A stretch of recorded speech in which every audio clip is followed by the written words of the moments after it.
Japanese horror, often referred to as kaiden in traditional storytelling, has a unique way of weaving together folklore, history, and the supernatural in ways that still haunt the imagination today.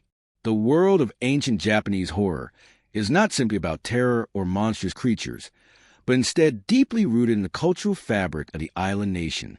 For centuries, these stories have been passed down through generations, evolving with time, but always maintaining a core of eerie suspense and unsettling truths about the human condition. At the heart of these ancient tales lies a profound respect for forces of nature, spirituality, and the unknown. These stories often focus on spirits, ghosts, and supernatural beings, reflecting the deeply held Shinto beliefs in Japan, where everything in the natural world, rivers, mountains, trees, can be inhabited by spirits or deities. There is also a deep sense of reverence for the past and for ancestors, with many stories rooted in the belief that the dead are never truly gone, but instead linger, watching, waiting, and sometimes seeking retribution for wrongs done in life. From the moment the first tales of ghosts and spirits were told around campfires, they tapped into a primal fear, the fear of the unknown, the fear that something unseen, something from beyond the realm of human understanding, could be just a step behind you, watching, following, or even interfering with the world of the living. In ancient Japan, death was not just an end. It was a transformation. And with this transformation, a soul could either rest in peace or become a restless spirit, unable to find peace. These ancient Japanese ghost stories were told not only to invoke fear, but to serve as moral lessons. They were cautionary tales, illustrating the consequences of greed, betrayal, arrogance, and disrespect. Many of the most famous stories feature vengeful spirits, souls who return from the afterlife to seek justice or exact vengeance on those who wronged them. This is a recurring theme in Japanese horror. The dead do not always rest quietly, and their unfinished business often takes the form of haunting, suffering, and even revenge. This sense of unfinished business, of debts that must be paid, is woven into every story. Whether it's a tragic tale of a woman scorned, a family cursed by betrayal, or a soul trapped between worlds. The terrifying yet fascinating part of these stories is how the supernatural is so often intertwined in the everyday life of ordinary people. A ghost may not just be a wandering spirit seeking vengeance, but a deeply personal force, one that connects to the very human emotions of love, jealousy, regret, and sorrow. This connection between the spiritual and the personal makes Japanese horror so compelling. It is not just about confronting the unknown, but confronting the most complex emotions of a human soul. The role of ghosts in Japanese horror is also shaped by the belief in the yurei, a restless spirit or ghost, particularly one that is driven by strong emotions such as rage, jealousy, or deep sorrow. These spirits are often depicted in white funeral kimono, with long, unkempt hair and an expressionless face, their limbs dragging as they shuffle to the world of the living. The yurei are often seen as tragic figures, victims of injustice, love, or betrayal, but they are also dangerous. Their presence is marked by an eerie coldness or strange sounds like footsteps, whispers, or the rustling of clothes. The importance of place in Japanese horror is another key feature of these stories. Many kaiden tales are tied to specific locations, abandoned houses, misty forests, or sacred shrines. These settings are often eerie and foreboding, where the boundaries between the living and the dead seem to blur. It is within these spaces that the restless spirits of the past continue to haunt, their stories intertwining with the land itself. The land holds the memories of what happened there, and sometimes the spirits of the dead are unwilling to let go of those memories, forever returning to the places of their suffering. One cannot overlook the influence of Buddhist philosophy on these stories. Buddhism teaches the concept of samsara, the cycle of birth, death, and rebirth, and the idea that the soul must work through its attachments and desires in order to achieve enlightenment. In many ways, the vengeful spirits in these ghost stories represent souls that are unable to let go of their earthly attachments, caught in the cycle of samsara. This deep connection to the Buddhist teachings is a key element that sets Japanese horror apart from other forms of supernatural folklore, creating a unique blend of spiritual, emotional, and supernatural themes. For many, the origins of Japanese horror can be traced back to kabuki and bunraku theater, where ghost stories and supernatural elements were dramatized in performance. These forms of theater, which date back to the Edo period, popularized tales of ghosts, demons, and the supernatural, making them a part of the cultural consciousness. Kabuki performances often included dramatic depictions of vengeful spirits or supernatural creatures, which captivated audiences and created a lasting legacy of ghost stories that have been passed down through generations. While these traditional stories have their roots in ancient times, they continue to captivate people today. Modern Japanese horror, from films like Ringu, The Ring, and Ju-on, The Grudge, owes much to the eerie atmosphere and psychological terror found in these ancient stories. The ghosts and spirits of the past still appear in these films, but they are often updated and reinterpreted for modern sensibilities. However, the core of these stories remains unchanged. The tension between the world of the living and the dead, the unresolved emotions of the past, and the eternal fear of the unknown. In addition to ghosts, Japanese folklore is rich with other supernatural beings that feature prominently in horror stories. The oni, or demons, are often portrayed as monstrous creatures with horns, sharp teeth, and a cruel, malicious nature. They are typically depicted as enemies to humanity, causing suffering and destruction wherever they go. But even the oni are not always evil in the traditional sense.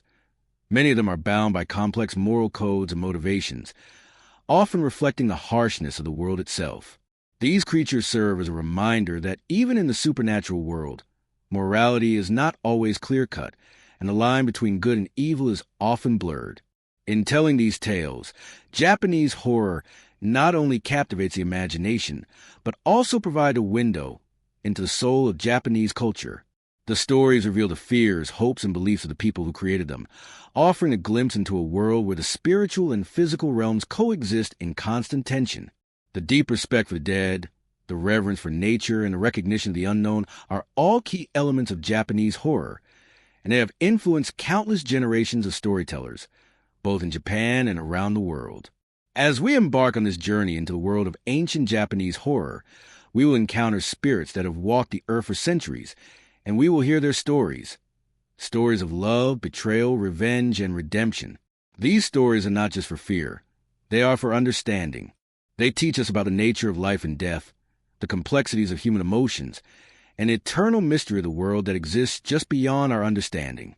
Through them, we find not just terror, but also comfort in the knowledge that, no matter how dark the night may seem, there are always stories to guide us through. To understand the origins of Japanese horror and the chilling tales that still haunt people today, we must first look at the roots of Japanese folklore itself. The foundation of Japanese folklore lies in the country's ancient spiritual beliefs, which were shaped by both Shintoism and Buddhism.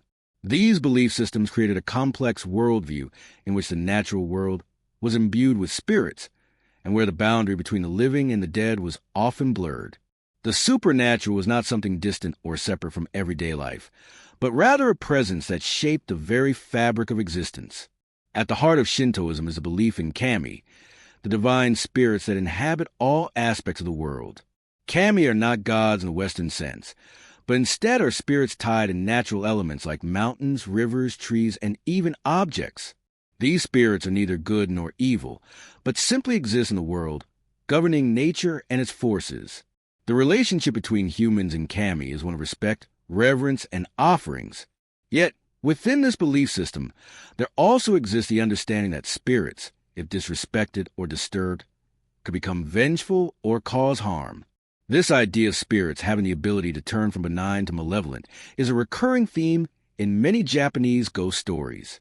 The natural world itself was seen as a place of constant interaction between the living and the spirit realm. Mountains, often considered the homes of kami, were sacred places where human souls might interact with or be influenced by supernatural forces. Similarly, bodies of water were believed to harbor spirits, with rivers and lakes frequently appearing in folklore as settings where ghosts would be seen or where dark forces lurked. The dense forests and mist-covered plains of ancient Japan were also considered places of mystery and danger, places where the unknown was always just a step away. These ideas would later manifest in various ghost stories, where the supernatural was deeply tied to specific landscapes, giving rise to haunting tales that were passed down through generations. Another key aspect of early Japanese folklore was a belief in the power of the ancestors. The dead were not simply forgotten after burial. They were thought to continue to exert influence over the living. In this sense, death was not seen as an absolute separation from the living world, but as a transition to another state of existence. Ancestors were honored through rituals, offerings, and prayers, ensuring that their spirits remained at peace. However, this delicate balance between honoring the dead and maintaining respect for the living also meant that spirits could easily become restless if they were wronged, forgotten, or neglected. As Buddhism began to spread in Japan, its ideas began to intermingle with the indigenous Shinto beliefs, creating a unique blend of spirituality that would influence Japanese folklore for centuries to come. One of the central Buddhist concepts that shaped these tales was the idea of karma, the belief that actions in this life would have consequences in the next. The Buddhist influence also brought with it a heightened focus on the afterlife, the suffering of souls, and the idea of spirits becoming trapped in the cycle of samsara, unable to reach enlightenment. Many of the most famous ghosts in Japanese folklore are those who died with unresolved emotions or tragic circumstances, thus becoming yurei, restless spirits who cannot find peace. The melding of these two belief systems, Shinto and Buddhism, resulted in a rich tapestry of supernatural creatures and legends that were deeply connected to human emotions, death, and the natural world. Spirits in Japanese folklore were often portrayed as beings whose fates were linked to the human world, where vengeance, sorrow, and regret could keep them tethered to the realm of the living. Among the most prevalent of these supernatural entities are the yurei, the restless spirits of the dead. These spirits are often depicted as souls who have been wronged or have died tragically. The image of a yurei, with its long, flowing white kimono, unkempt hair, and pale, expressionless face, has become a haunting symbol of Japanese horror. These spirits are neither benevolent nor malevolent by nature, but are driven by their unresolved attachments to the world of the living. They are often depicted as searching for vengeance or redemption, and their presence is marked by eerie phenomena, such as strange noises, cold spots, or the sudden appearance of mist or fog. In many cases, these spirits are tied to specific locations, abandoned houses, desolate roads, or sacred sites, where their unresolved business keeps them tethered to the earthly realm. Another important aspect of early Japanese folklore is the idea of creatures and beings that embody the forces of nature. Many of these creatures are associated with particular elements, such as water, wind, or fire, and they often appear in stories as both protectors and adversaries. The most famous of these beings are the oni, demonic creatures that are often depicted as terrifying horned monsters. The oni have long been associated with evil and mischief in Japanese folklore, and they're often seen as the embodiment of chaos and destruction. Despite their fearsome nature, oni are not always purely evil. In some stories, they are shown to have complex motivations and can even be sympathetic characters. These supernatural beings often represent the darker aspects of nature, like storms, wild animals, or illness, and serve as a reminder of the dangers that lurked in the natural world. They were not necessarily malevolent, but their power was often seen as unpredictable and destructive. This duality of creatures and spirits that could be both protectors and destroyers adds depth to Japanese folklore, making it both terrifying and fascinating at the same time. In addition to the yurei and oni, there are countless other supernatural beings found in Japanese folklore. The kappa, a water demon that dwells in rivers and ponds, is one such creature. Known for its mischievous behavior, the kappa is said to lure humans into the water, where it can drown them. Yet, despite its malicious tendencies, the kappa is bound by certain rules, and it can be defeated if one tricks it into bowing, causing the water-filled dish on its head to spill. Similarly, the tengu, often depicted as bird-like creatures, are known for their mischievous and sometimes violent behavior. Tengu are said to inhabit mountains and forests and are known to play tricks on travelers, but they are also regarded as guardians of the land in some stories. The stories of these supernatural beings and spirits are not just for entertainment, but were often used to convey moral lessons or warnings. Many of the tales were cautionary, teaching people to respect nature, honor the dead, and be mindful of their actions. The stories serve as a way to explain the unknown, to provide comfort in the face of death, and to help people understand the forces of nature that shape their world. In the centuries that followed, these ancient beliefs and stories would continue to evolve. As Japan entered the Heian period and later the Edo period, the growth of literature and theater would give rise to new forms of storytelling. The kabuki theater and bunraku puppet performances, both of which became immensely popular during the Edo period, would bring many of these ghost stories to life on stage. cementing their place in Japanese culture. Ghosts, demons, and other supernatural beings will continue to captivate the imagination of audiences, and these tales will be passed down through oral traditions, literature, and theater for generations to come. Even in modern times, the influence of these ancient tales can be seen in Japanese horror films, books, and television shows. Stories of vengeful spirits and supernatural creatures continue to resonate with audiences, drawing on the deep cultural roots of Japanese folklore. From a yurei in films like Ringu and Ju-on to the Oni in anime and manga, these ancient tales have endured through the centuries, remaining as relevant and terrifying as ever.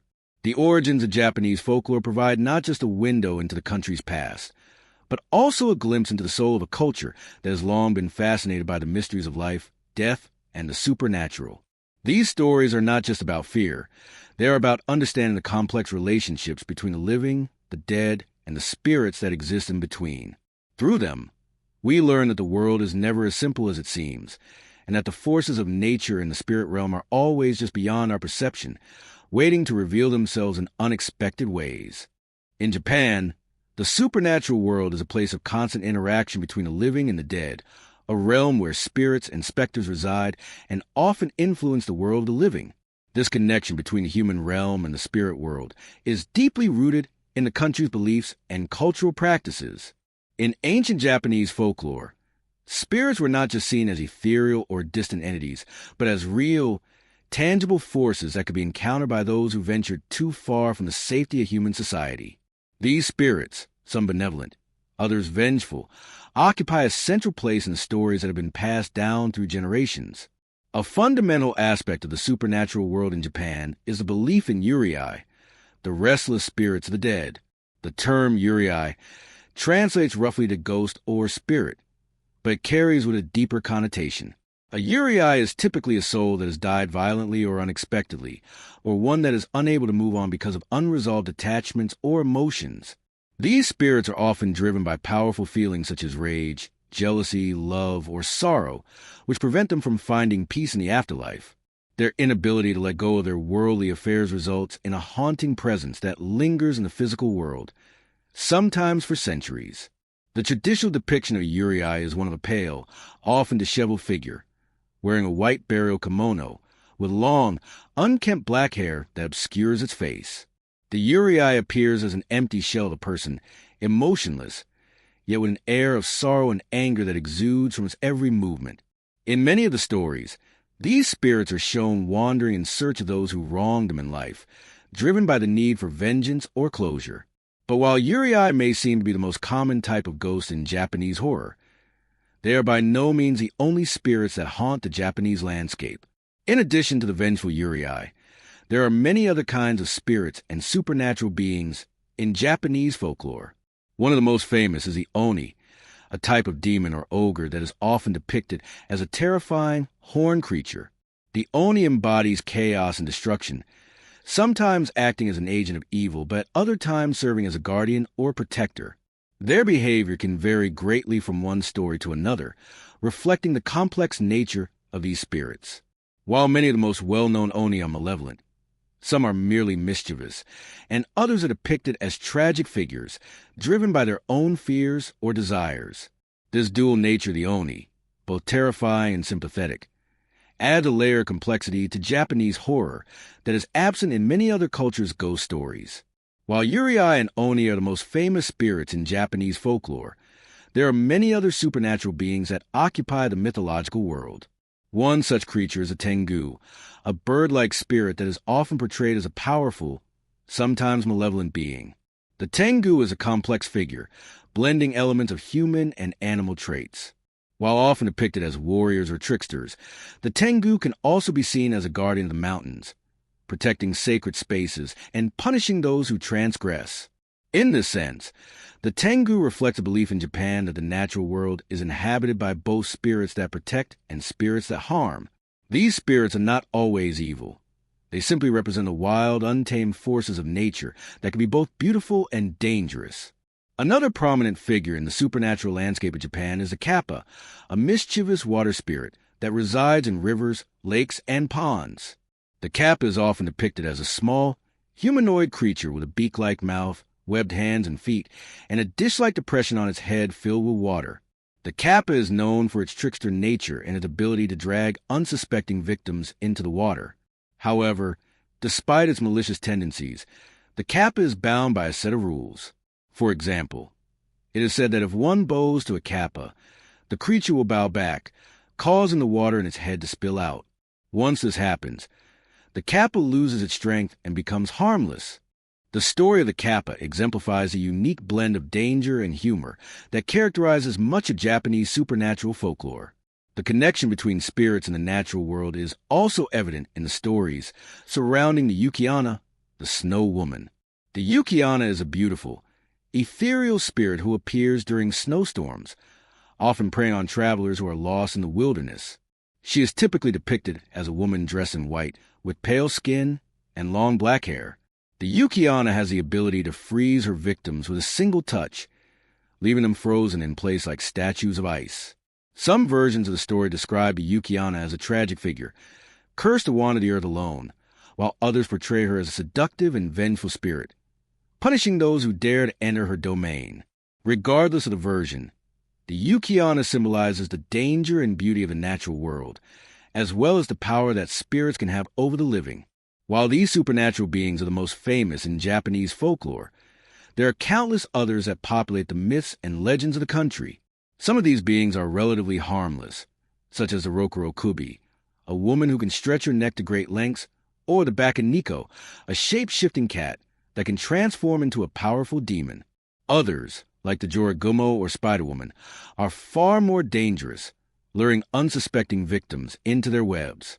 These creatures are often depicted as being both human and animal, reflecting the belief that the spirit world is not strictly divided between different categories of being. In Japanese folklore, the boundaries between human, animal, and supernatural are fluid, and many spirits and creatures have the ability to transform or disguise themselves in order to deceive the living. What ties all these spirits and creatures together is their deep connection to the natural world and the belief that they inhabit spaces that humans either cannot enter or should not disturb. The forest, the mountains, the rivers, and the skies are all places where spirits and supernatural beings are thought to reside, making the world itself a place of constant potential danger and awe. It is in these places, where the veil between the living and the dead is at its thinnest, that most of Japan's most chilling ghost stories are set. These stories serve as reminders that the world of spirits is ever present, and that those who venture too far from the safety of human society may encounter the wrath of these ancient forces. In addition to these supernatural beings, the concept of onryo, vengeful spirits, also plays a significant role in Japanese horror. An onryo is a type of yurei who returns from the afterlife to seek vengeance on those who have wronged them. The most famous example of an onryo is the tale of Oiwa, a woman whose ghost seeks revenge after being betrayed and disfigured by her husband. Onryo are often associated with intense emotions like grief, betrayal, and revenge, and they are feared for their ability to cause physical harm to the living. The presence of an onryo is marked by supernatural occurrences, such as strange noises, cold spots, or the sudden appearance of eerie lights, signaling that the spirit is near. These vengeful spirits are not always depicted as evil for evil's sake, but as entities driven by the intense emotions that tether them to the physical world. The notion of the onryo reveals a deeper understanding of the human psyche, the way in which love, loss, and betrayal can transcend death, creating a lingering, powerful force that continues to affect the living long after the person has passed. In this way, the supernatural world of Japan is not just populated by fearsome beings, but by spirits that reflect the very human emotions that shape our existence. They are both a reflection of our deepest fears and a mirror of our own unresolved emotions. Among the many chilling legends that populate the realm of Japanese horror, the tale of Oiwa stands as one of the most haunting and enduring. Her story is one of love, betrayal, and vengeful retribution, a tale that has been retold in various forms for centuries, cementing her as one of the most iconic figures in Japanese ghost lore. Oiwa's tragedy is deeply tied to the themes of betrayal and vengeance, and her restless spirit, driven by the anguish of her untimely death, continues to haunt not only the man who wronged her but anyone who crosses her path. The story of Oiwa begins in the early 17th century during the Edo period, a time when kabuki theater was becoming increasingly popular, and ghost stories were starting to take root in the collective consciousness of the Japanese people. Oiwa was once a beautiful woman, deeply in love with her husband, Iman, a man she had married out of genuine affection. Iman, however, was not the honorable man that Oiwa believed him to be. Beneath his seemingly caring exterior, Iman harbored a dark ambition. He was eager to climb the social ladder and was willing to do anything, no matter how cruel, to achieve his goals.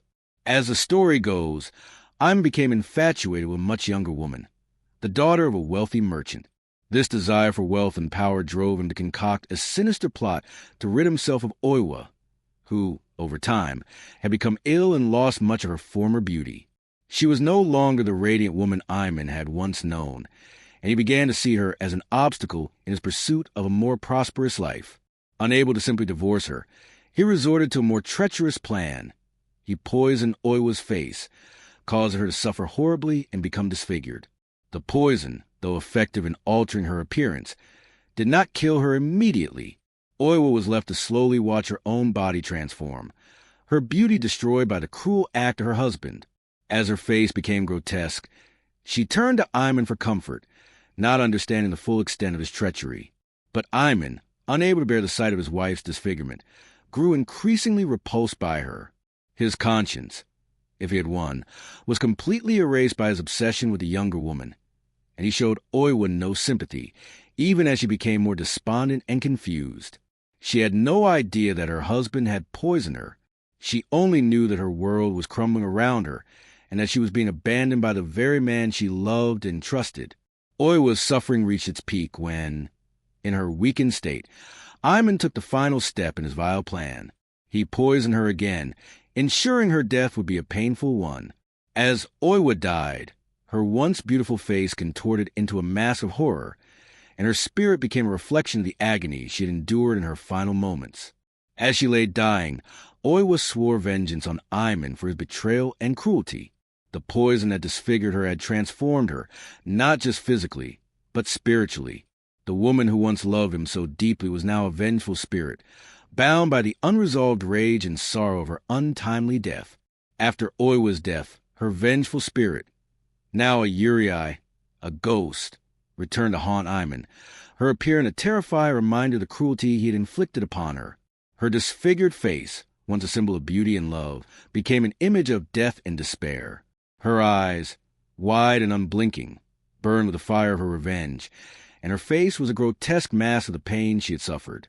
Iman, who had once feared nothing, now found himself tormented by visions of Oiwa, who appeared to him in her ghostly form, her disfigured face constantly before his eyes. It was not just a terrifying apparition of Oiwa that haunted Iman. It was also the curse of her spirit, which followed him wherever he went. He began to lose his mind, his once steady hands shaking with fear and guilt.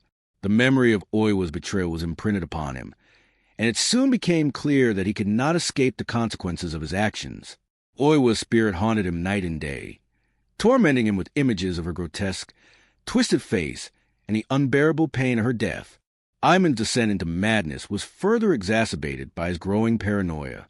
He believed that Oiwa's spirit was taking revenge not only on him, but on anyone who came into contact with him. His world became one of constant dread and fear, as he saw the ghost of Oiwa in every shadow and heard her haunting voice in every whisper of the wind. His mind fractured under the weight of his guilt, and he became convinced that there was no escape from the curse she had placed upon him. Eventually, in a fit of madness, Iman's desperation led him to take another horrifying step.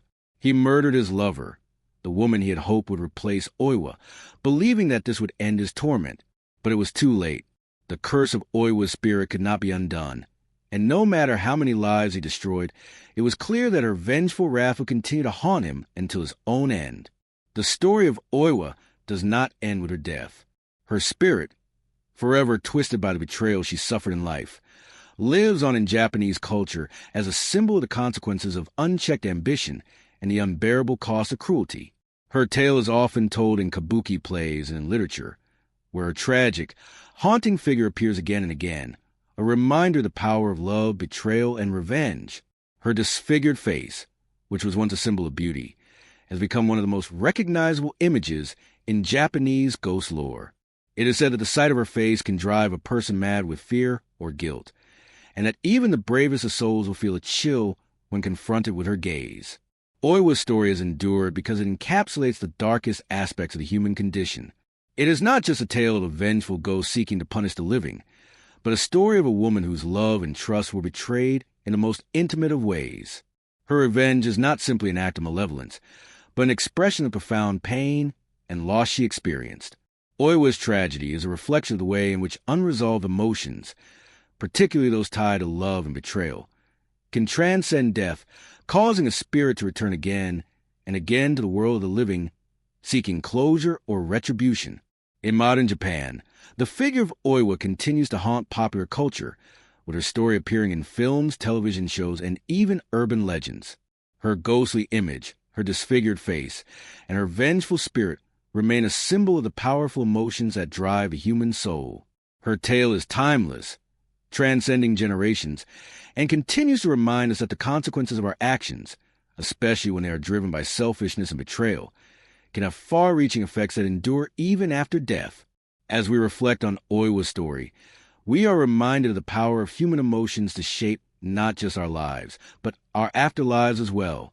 Love, loss, and betrayal are all universal experiences, and the story of Oiwa taps into the deepest fears and desires of the human heart. It teaches us that the wrongs we commit in life are not easily forgotten, and that even in death, there are those who may seek to hold us accountable for our actions. Oiwa's spirit, ever vengeful and unyielding, continues to serve as a reminder that the ties that bind us to others, whether they are bonds of love or hatred, do not end with death. They endure, haunting us long after we are gone.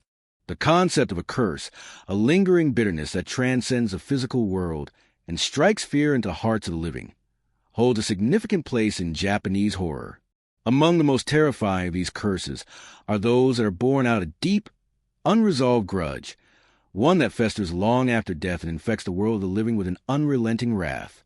One of the most famous examples of such a curse is the onryo, a spirit driven by a desire for vengeance, unable to move on because of the wrongs done to them during their lives. The concept of the onryo is most famously encapsulated in the haunting legend of the grudge, known as Ju-on in Japanese, a tale that has become synonymous with both horror and cultural commentary on the powerful and dangerous emotions of human nature. The onryo is a type of vengeful spirit whose anger is so intense that it extends beyond death itself, affecting the living in profound and terrifying ways. These spirits are not like other ghosts, who may appear and vanish without much impact. Instead, the onryo carries with it an inescapable curse, one that spreads like a sickness from person to person. Those who come into contact with the spirit of an onryo are doomed to suffer a slow, creeping horror that builds with each passing day. The curse is not only one of death, but of suffering, madness, and despair. The origins of onryo curses are often rooted in deeply tragic circumstances, acts of betrayal, love lost, or an overwhelming sense of injustice. In many cases, these spirits are women who have suffered at the hands of men, their deaths the result of extreme cruelty, neglect, or betrayal. The vengeful spirit is born not just from the physical act of murder, but from the intense emotions that these women were unable to express in life. The onryo is often depicted as a woman, sometimes in a white burial kimono, her hair long and unkempt, her face obscured by a veil of darkness or disfigurement. She is a figure of deep sorrow and relentless fury, whose sole purpose is to exact revenge on those who wronged her and anyone who happens to cross her path. The story of the grudge is one of the most well-known portrayals of this kind of vengeful curse. It tells the story of a woman named Kayako Seki, who, like many onryo spirits, becomes the embodiment of death and despair after experiencing a violent, tragic death. Kayako's life was filled with sorrow and abuse, and she was a victim of a brutal murder by her husband, who was consumed by jealousy and rage. After her death, her spirit becomes an onryo, and the curse she carries is far-reaching, affecting anyone who enters her home or even comes into contact with her spirit in any way. In the film and its various adaptations, the curse begins in the Seki household, where the violent murder of Kayako and her son Takako sets off a chain of tragic events. The curse is not confined to the house itself, but spreads outward, infecting anyone who steps into its shadow. It spreads like a virus, jumping from one person to the next, Each person who encounters Kayako's spirit suffers horrifying deaths or begins to experience the torment that she endured in life. The curse is inexorable, a slow, creeping death that consumes those who are in its grasp. It is this all-encompassing, inescapable nature of the curse that gives the grudge its particular terror. Once the curse is set in motion, there is no stopping it. The most frightening element of this curse is its relentlessness. Unlike other ghosts that may simply haunt a location or appear only when they are invoked, the Onryo curse in the grudge is far more pervasive. It spreads through physical touch or even through a simple glance. Anyone who enters a house where the curse originated becomes infected, and soon they are drawn into the spirit's web of death and suffering. The curse has no mercy, and no matter what precautions are taken, the victim is doomed to experience the same horrific fate as the others. The inevitability of the curse is what makes it so terrifying.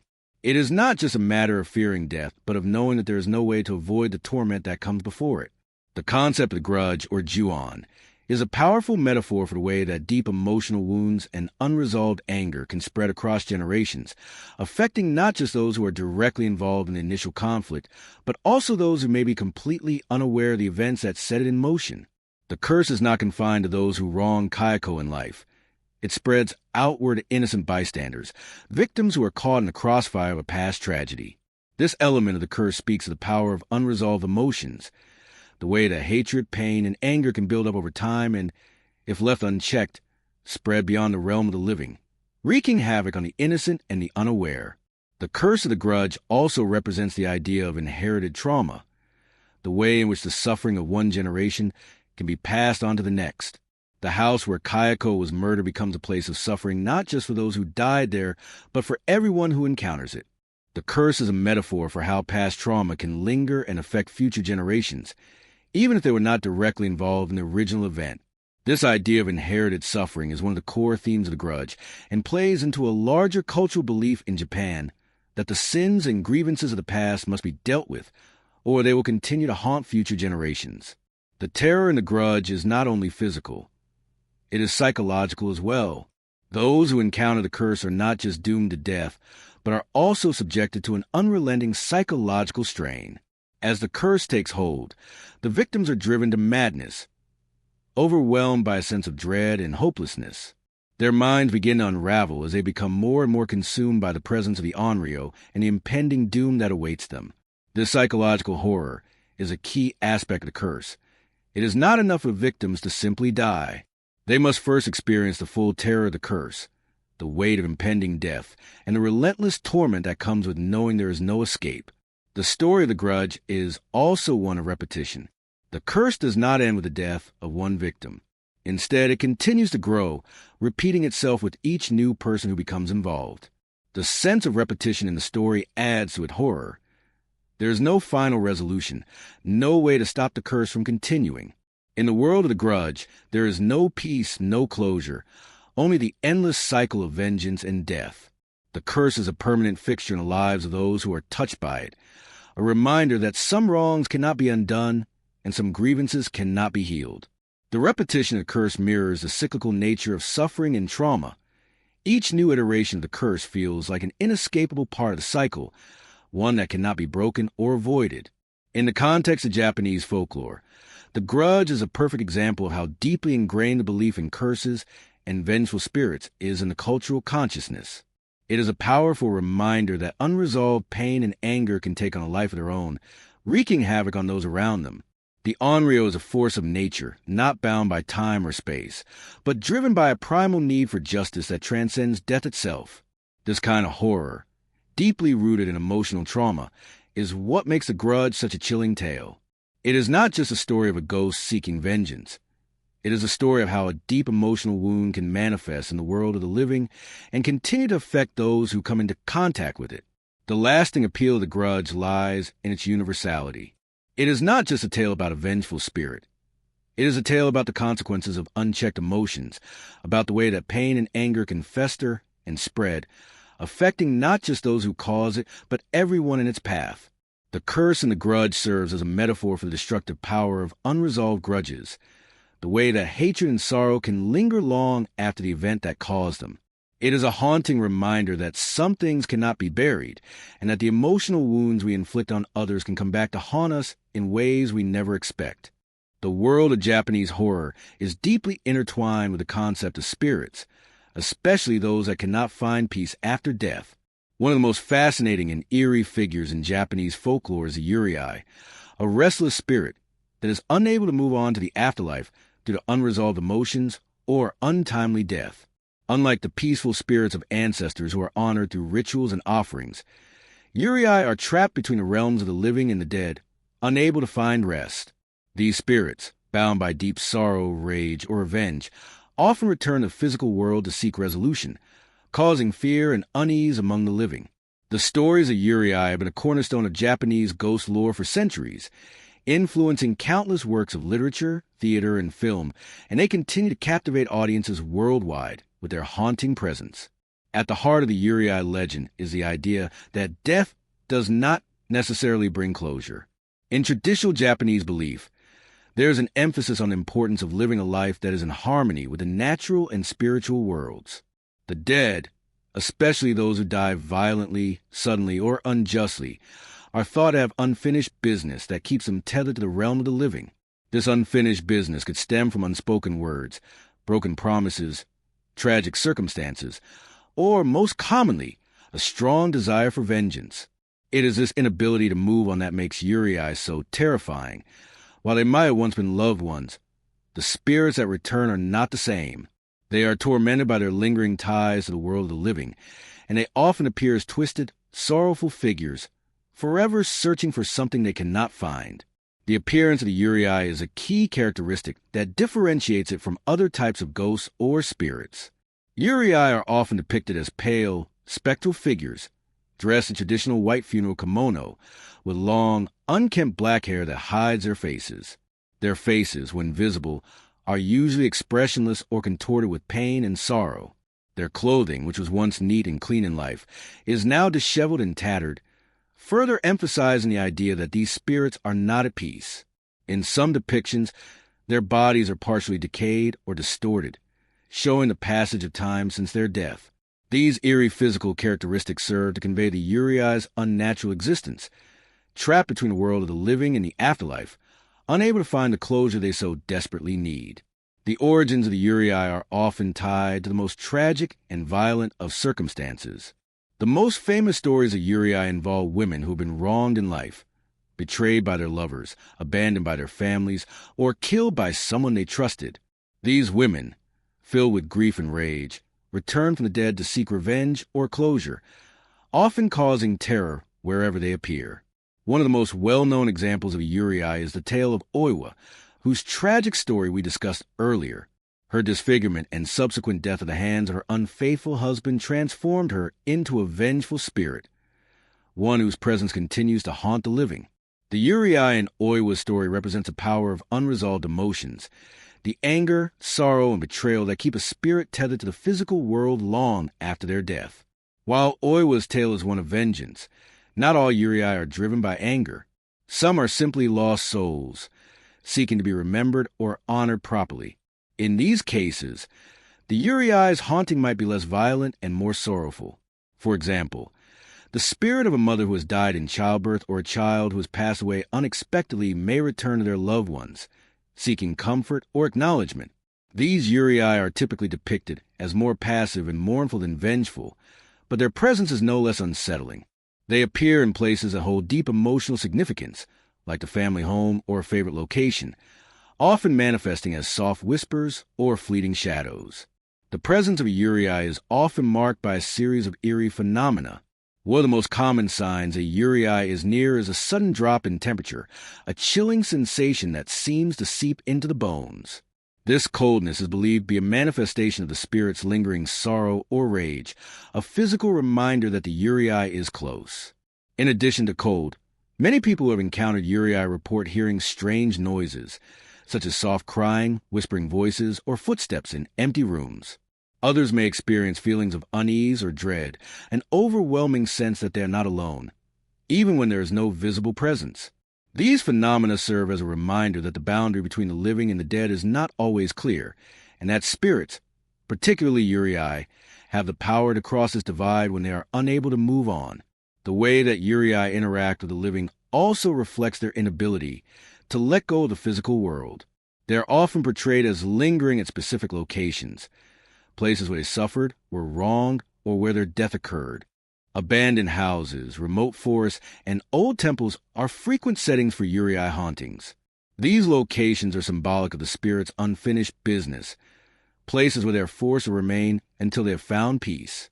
In some stories, the Uriai is so attached to a particular place that it will appear every night, repeating the same actions or gestures as it did in life. These repetitive actions can be seen as an attempt by the spirit to resolve an emotional conflict, but they also make the Uriai's presence more unnerving.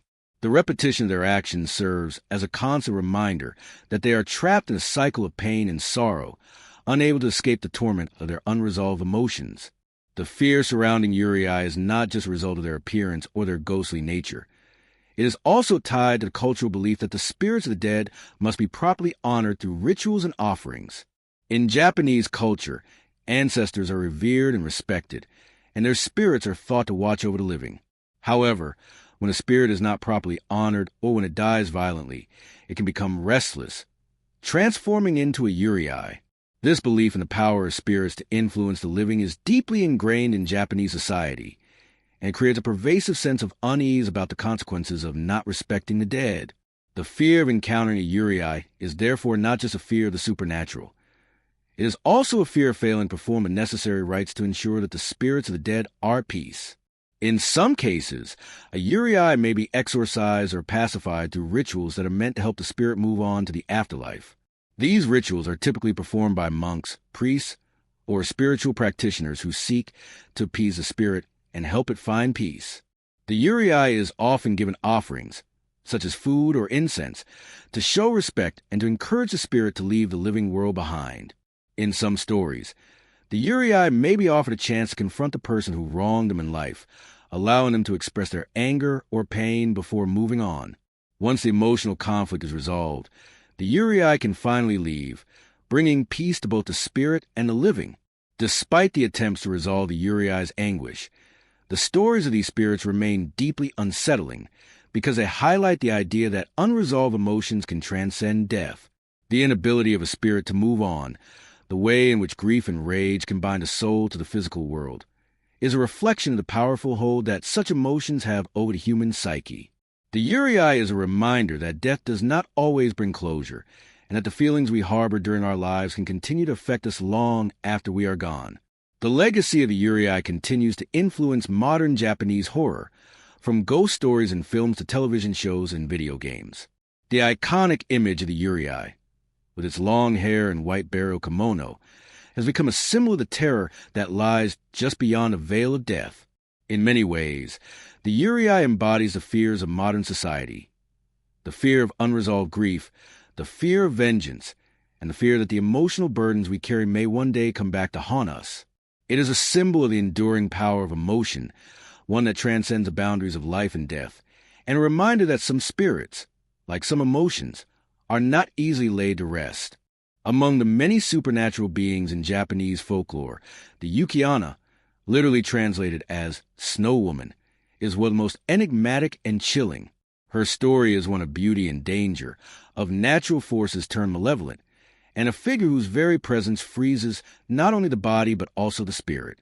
The Yuki-onna is a figure that embodies the harshness of winter, the delicate balance between life and death, and the ever-present fear of the elements that is so deeply ingrained in traditional Japanese culture.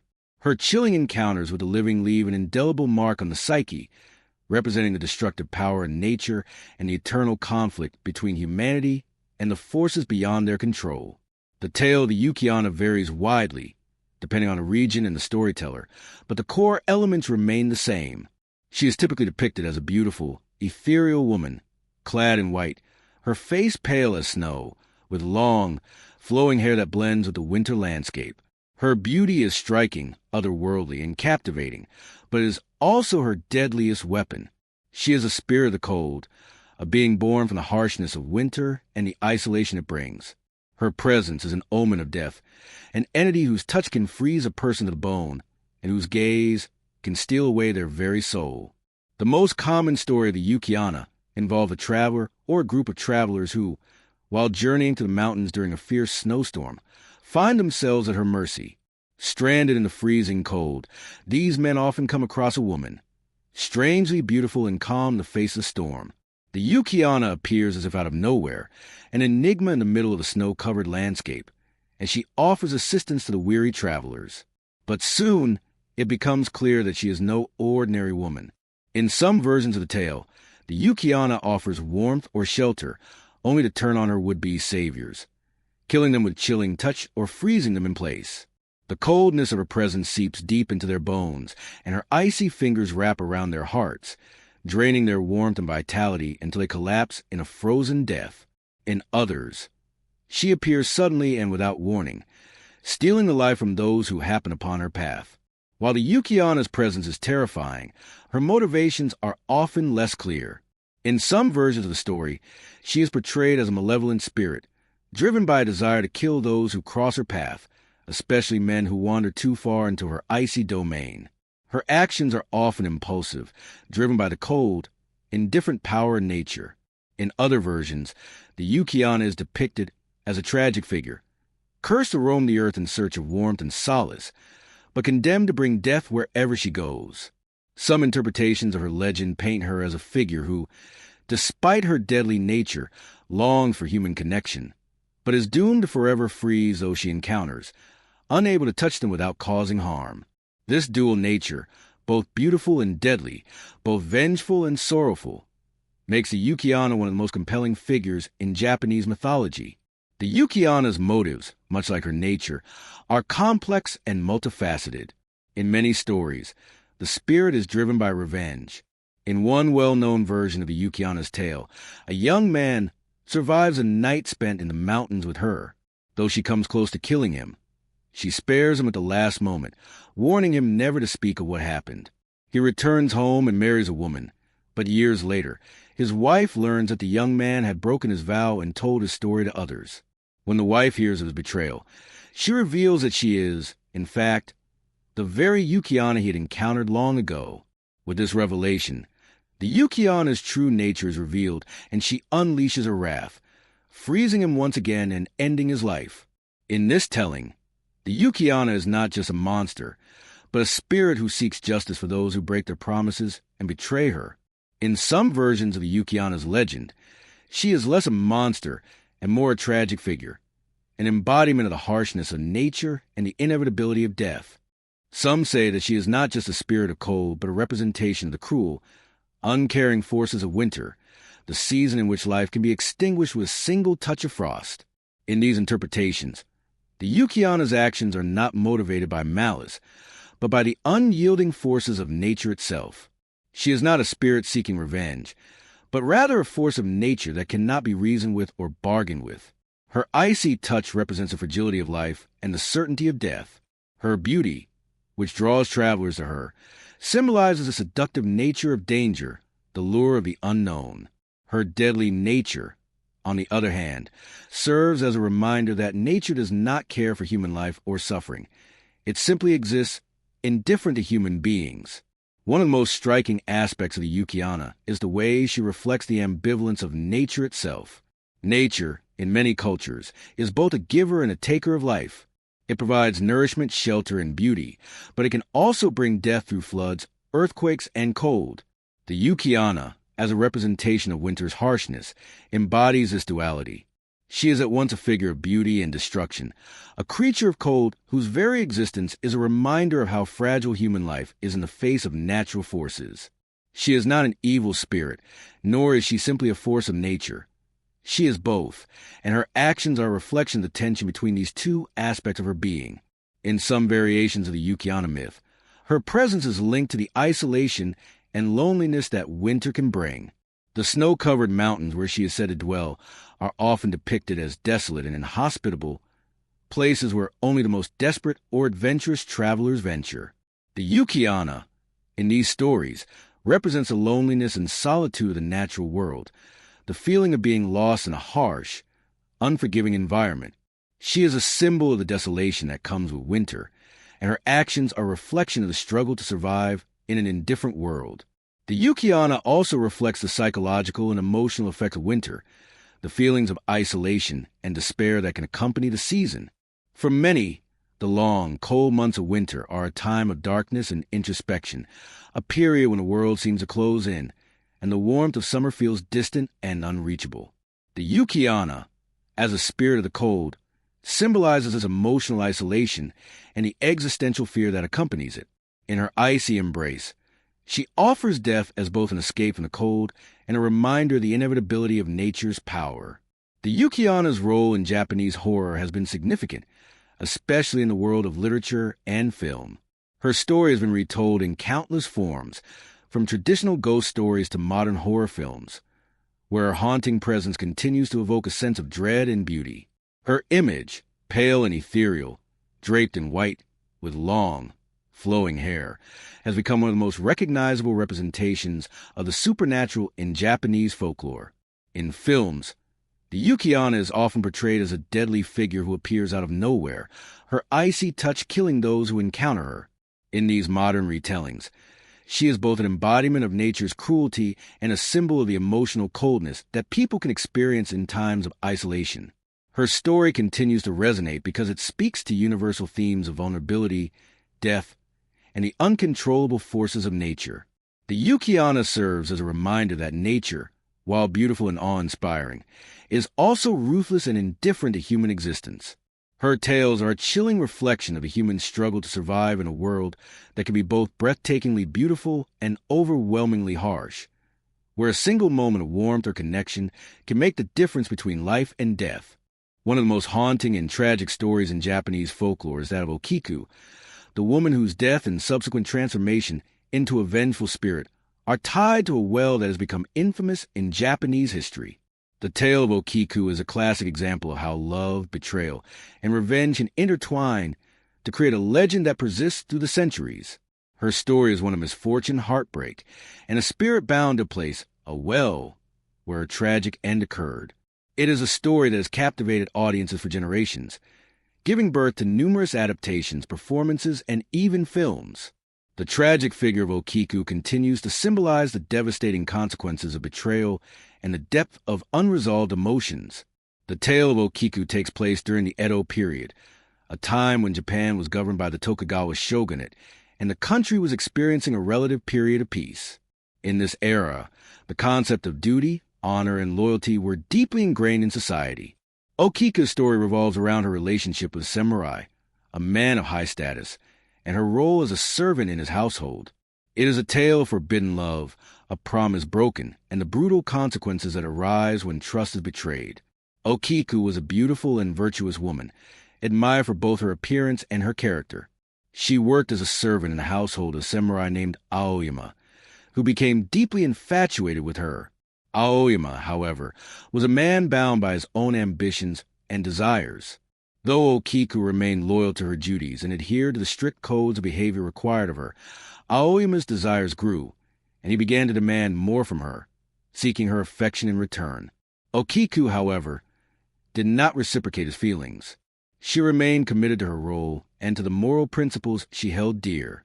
Aoyama's infatuation soon turned into obsession, and he grew increasingly desperate. He could not bear the thought of Okiku rejecting him. In his mind, her indifference was a humiliation he could not tolerate. His feelings of desire and anger began to cloud his judgment, and he began to devise a plan to force her into submission. In some versions of the story, Aoyama's infatuation led him to make a series of advances towards Okiku, all of which were rejected. His pride and frustration grew until he decided to take matters into his own hands, seeking to manipulate Okiku into a position where she would be forced to comply.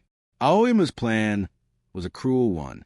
He had a valuable and rare collection of 10 precious plates, each worth considerable sum. He entrusted Okiku with the responsibility of caring for them, knowing that she was a woman of integrity and would not dare to steal them. The plates were to be cleaned and maintained meticulously, and Aoyama used them as a tool to break her resolve. One day, however, Okiku accidentally broke one of the plates. In some versions of the tale, she accidentally dropped it while cleaning, and in others, the plate was simply misplaced. Regardless of the circumstances, the result was the same. One of the 10 precious plates was now gone. Aoyama saw this as a perfect opportunity to punish Okiku for what he saw as an unforgivable transgression. He confronted her, accusing her of theft and demanding that she return the missing plate. Okiku, however, vehemently denied having stolen the plate. She insisted that it was an accident and begged him to believe her. But Aoyama, consumed by his anger and jealousy, refused to listen to her pleas. Instead, he cruelly sentenced her to death, claiming that her dishonesty and disrespect for his property had dishonored him. In some versions of the story, Aoyama orders Okiku to be thrown into a well to die, while in others, she is killed outright. Either way, her tragic death marks the beginning of her transformation into a vengeful spirit. After her death, Okiku's soul became trapped in the well where she was cast, her spirit unable to find peace. It is said that Okiku's ghost began to haunt the Aoyama household, returned to the well every night to count the 10 plates, endlessly counting over and over again. She would reach 9, but when she counted again, there would always be a missing plate, a reminder of her unjust death. This repetition, this endless counting, became a symbol of Okiku's eternal suffering. She was unable to find peace, her spirit caught in a loop of anguish and resentment. Okiku's vengeful spirit became one of the most feared apparitions in Japanese folklore. Her ghost was said to appear in the dead of night, her face twisted with rage and sorrow. She was often depicted as a pale woman with long, disheveled hair, her clothes soaking wet from the well. Her haunting wails could be heard as she searched for the missing plate, and her curse was said to bring misfortune to anyone who encountered her. Those who dared approach the well were often met with a terrifying presence, and it is said that many people who lived near the well reported hearing the sound of her voice as she counted the plates, reaching the number 9 before the silence descended once again. The story of Okiku, like many ghost stories in Japan, serves as both a cautionary tale and a reflection on the power of guilt, betrayal, and vengeance. Okiku's death and her transformation into a vengeful spirit are not just a result of her own emotions, but also a consequence of the cruelty and dishonesty of Aoyama. Her haunting represents the idea that wrongs cannot go unpunished, and that betrayal, especially in matters of love and trust, can have dire consequences. Her ghost, endlessly counting the plates, symbolizes her inability to let go of the past, the unresolved anger and injustice that fuel her eternal suffering. In some versions of the story, Okiku's restless spirit is finally laid to rest when the number plates is revealed, when someone, often a monk or a spiritual practitioner, manages to uncover the truth behind her death. In some retellings, the truth of Aoyama's cruelty is exposed, and the wronged woman is finally avenged. Okiku's spirit is said to calm after this revelation, and she is freed from her endless torment. In other versions, however, her ghost remains as a symbol of the enduring power of betrayal and the lengths to which a spirit will go to seek justice. The well itself, where Okiku's body was cast, remains an iconic part of her legend. The location, a seemingly mundane feature of the landscape, takes on a sinister and symbolic significance. It is a place where death occurred, a place where a spirit was born from tragedy, and it becomes a focal point for the manifestation of Okiku's rage. The well represents both the physical and metaphorical depths of Okiku's suffering. It is a site of death and rebirth, a place where Okiku's spirit is trapped, unable to find rest. The tale of Okiku has inspired numerous adaptations, including kabuki plays, films, and literature. Her story continues to captivate audiences with its themes of injustice, betrayal, and the quest for vengeance. Her image, the pale, wet woman counting the missing plate, has become one of the most recognizable motifs in Japanese ghost stories. The legend of Okiku is a timeless reminder of the power of emotions like love and betrayal, and the consequences of unresolved anger that transcend even death itself. As with many of Japan's most famous ghost stories, the tale of Okiku serves as a chilling reflection on the human experience. It teaches us that the emotional wounds of betrayal and injustice can have lasting effects, and that the spirits of the wrong may not rest until their suffering has been acknowledged. Okiku's spirit is a symbol of the enduring power of unresolved grief, and her haunting continues to resonate with anyone who has experienced the deep pain of betrayal, a pain that refuses to fade, even in death. One of the most terrifying and enduring urban legends in Japan is that of the Kukusei Kana, or the slit-mouthed woman, a vengeful spirit whose grotesque appearance and terrifying behavior have haunted generations. This story, which has existed in various forms for decades, blends elements of horror and psychological terror with societal anxieties about beauty, identity, and the fear of the unknown. The Kukase Kana is not just a simple ghost or monster. She is a reflection of deep cultural fears about appearance, shame, and the facelessness of evil. Her tale has been passed down through word of mouth, gaining new life in the modern era, and continues to captivate audiences through films, television, and even internet forums. The story of the Kukase Kana is one of beauty, violence, and the blurring of boundaries between the living and the dead. The legend of the Kukase Kana begins with the appearance of a beautiful woman who is said to have lived many years ago. In the most common versions of the tale, she was a woman of extraordinary beauty, admired by all who saw her. She was married, and her husband, perhaps feeling threatened by her attention from others or jealous of her beauty, became consumed by a possessive rage. In some versions of the story, the husband's jealousy leads him to violently disfigure her, cutting her mouth from ear to ear in a cruel and horrific act of vengeance. The beauty that had once defined her, the face that had garnered the admiration of others, was now a grotesque, horrifying mask. The woman, now disfigured, was cast aside by her husband, left to suffer in solitude and shame. In other versions, the Kukase Kana is depicted as a woman who had been a prostitute or someone living on the fringes of society. Her disfigurement, in these stories, is often not the result of a jealous husband, but rather a punishment or consequence of her actions. She may have been punished by society or a man, the cruelty of the world leaving her physically scarred and emotionally shattered. In both versions of the story, the Kukase Kana's disfigurement is central to her identity. Her face, once a source of beauty, is now the source of her torment. Her appearance is both a symbol of her suffering and a weapon in her vengeful quest for retribution. The most terrifying aspect of the Kukase Kana's legend is not just her appearance, but her actions and the terrifying questions she poses to those she encounters. According to the tale, the Kukase Kana appears on the streets, often during the evening or late at night, wearing a surgical mask to cover her disfigured mouth. When she approaches an unsuspecting passerby, she will ask them the chilling question, "Am I beautiful?" The question, seemingly innocent at first, is laden with danger. If the person answers yes, she will remove her mask to reveal her horrific, gaping mouth, and then ask, "How about now?"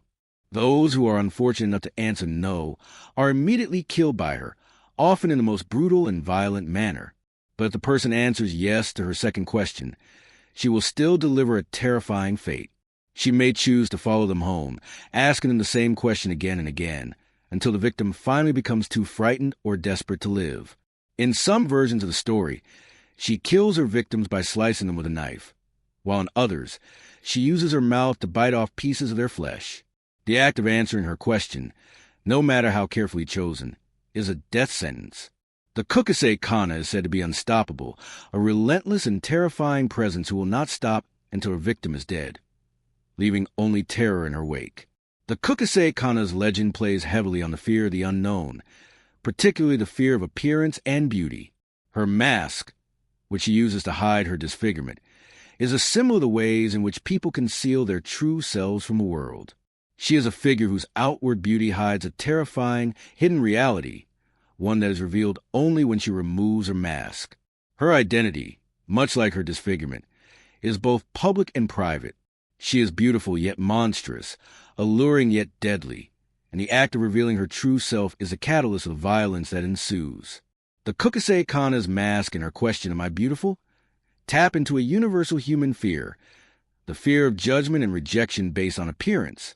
In a society that often values external beauty above all else, the story of the Kukase Kana reflects the societal pressures surrounding beauty, vanity, and self-worth, and how these things can drive people to dangerous extremes. In some versions of the story, the Kukase Kana's encounter with her victim becomes a psychological game. If the victim responds correctly, by answering in a way that does not outright reject her, then they may survive. In some versions, if the victim answers no, the Kukase Kana will retreat, but only after a period of torment.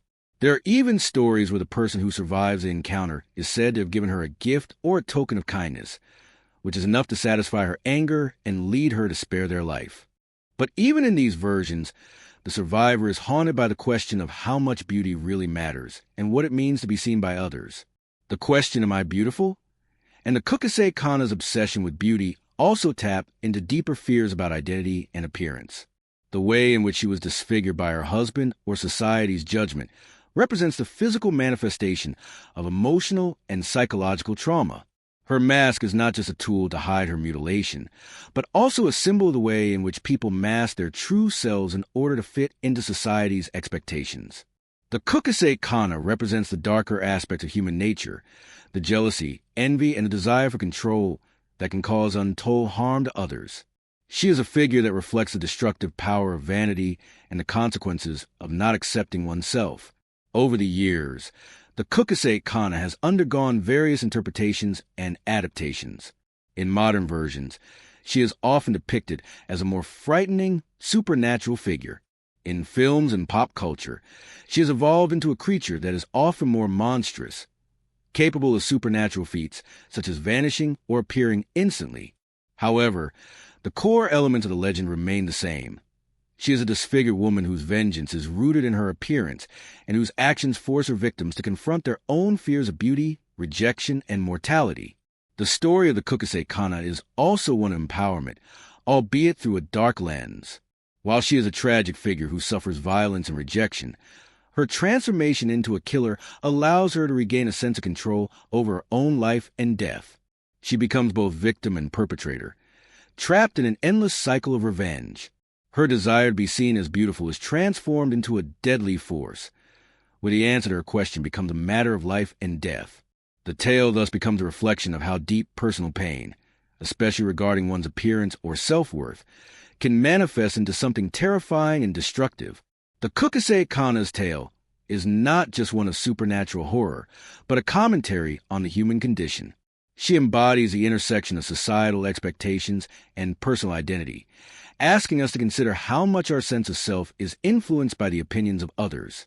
The legend speaks to the fear of being judged, of being reduced to one's appearance, and the ultimate consequences of not meeting society's standards.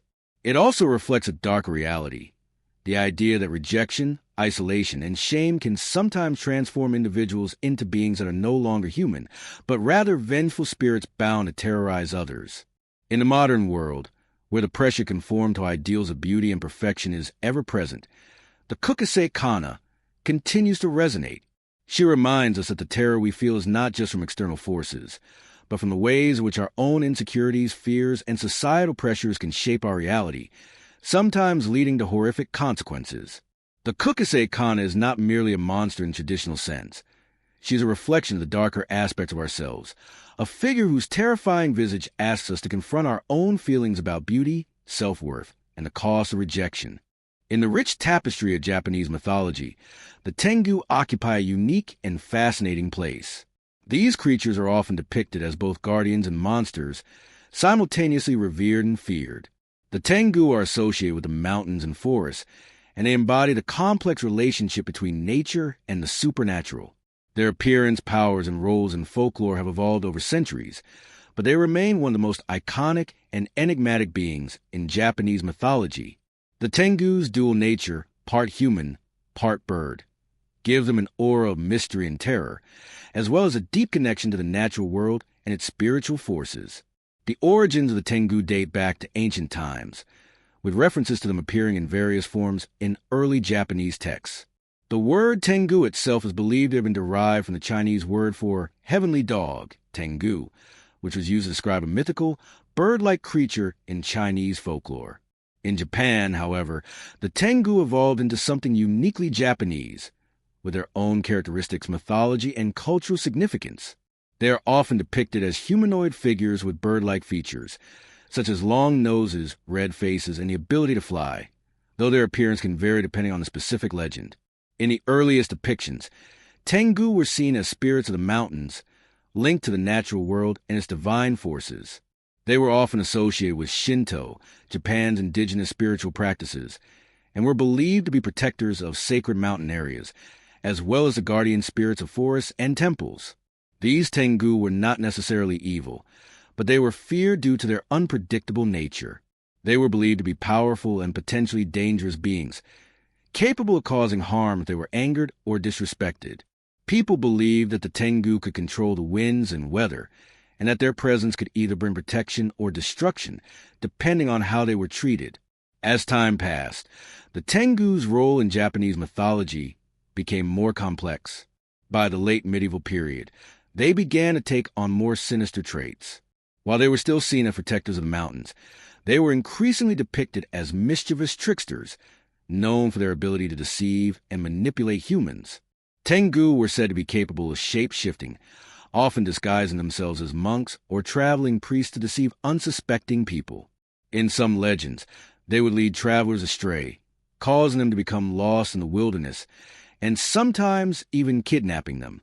Their association with the supernatural and their connection to the untamed wilderness made them both feared and respected. One of the most distinctive features of the Tengu is their appearance.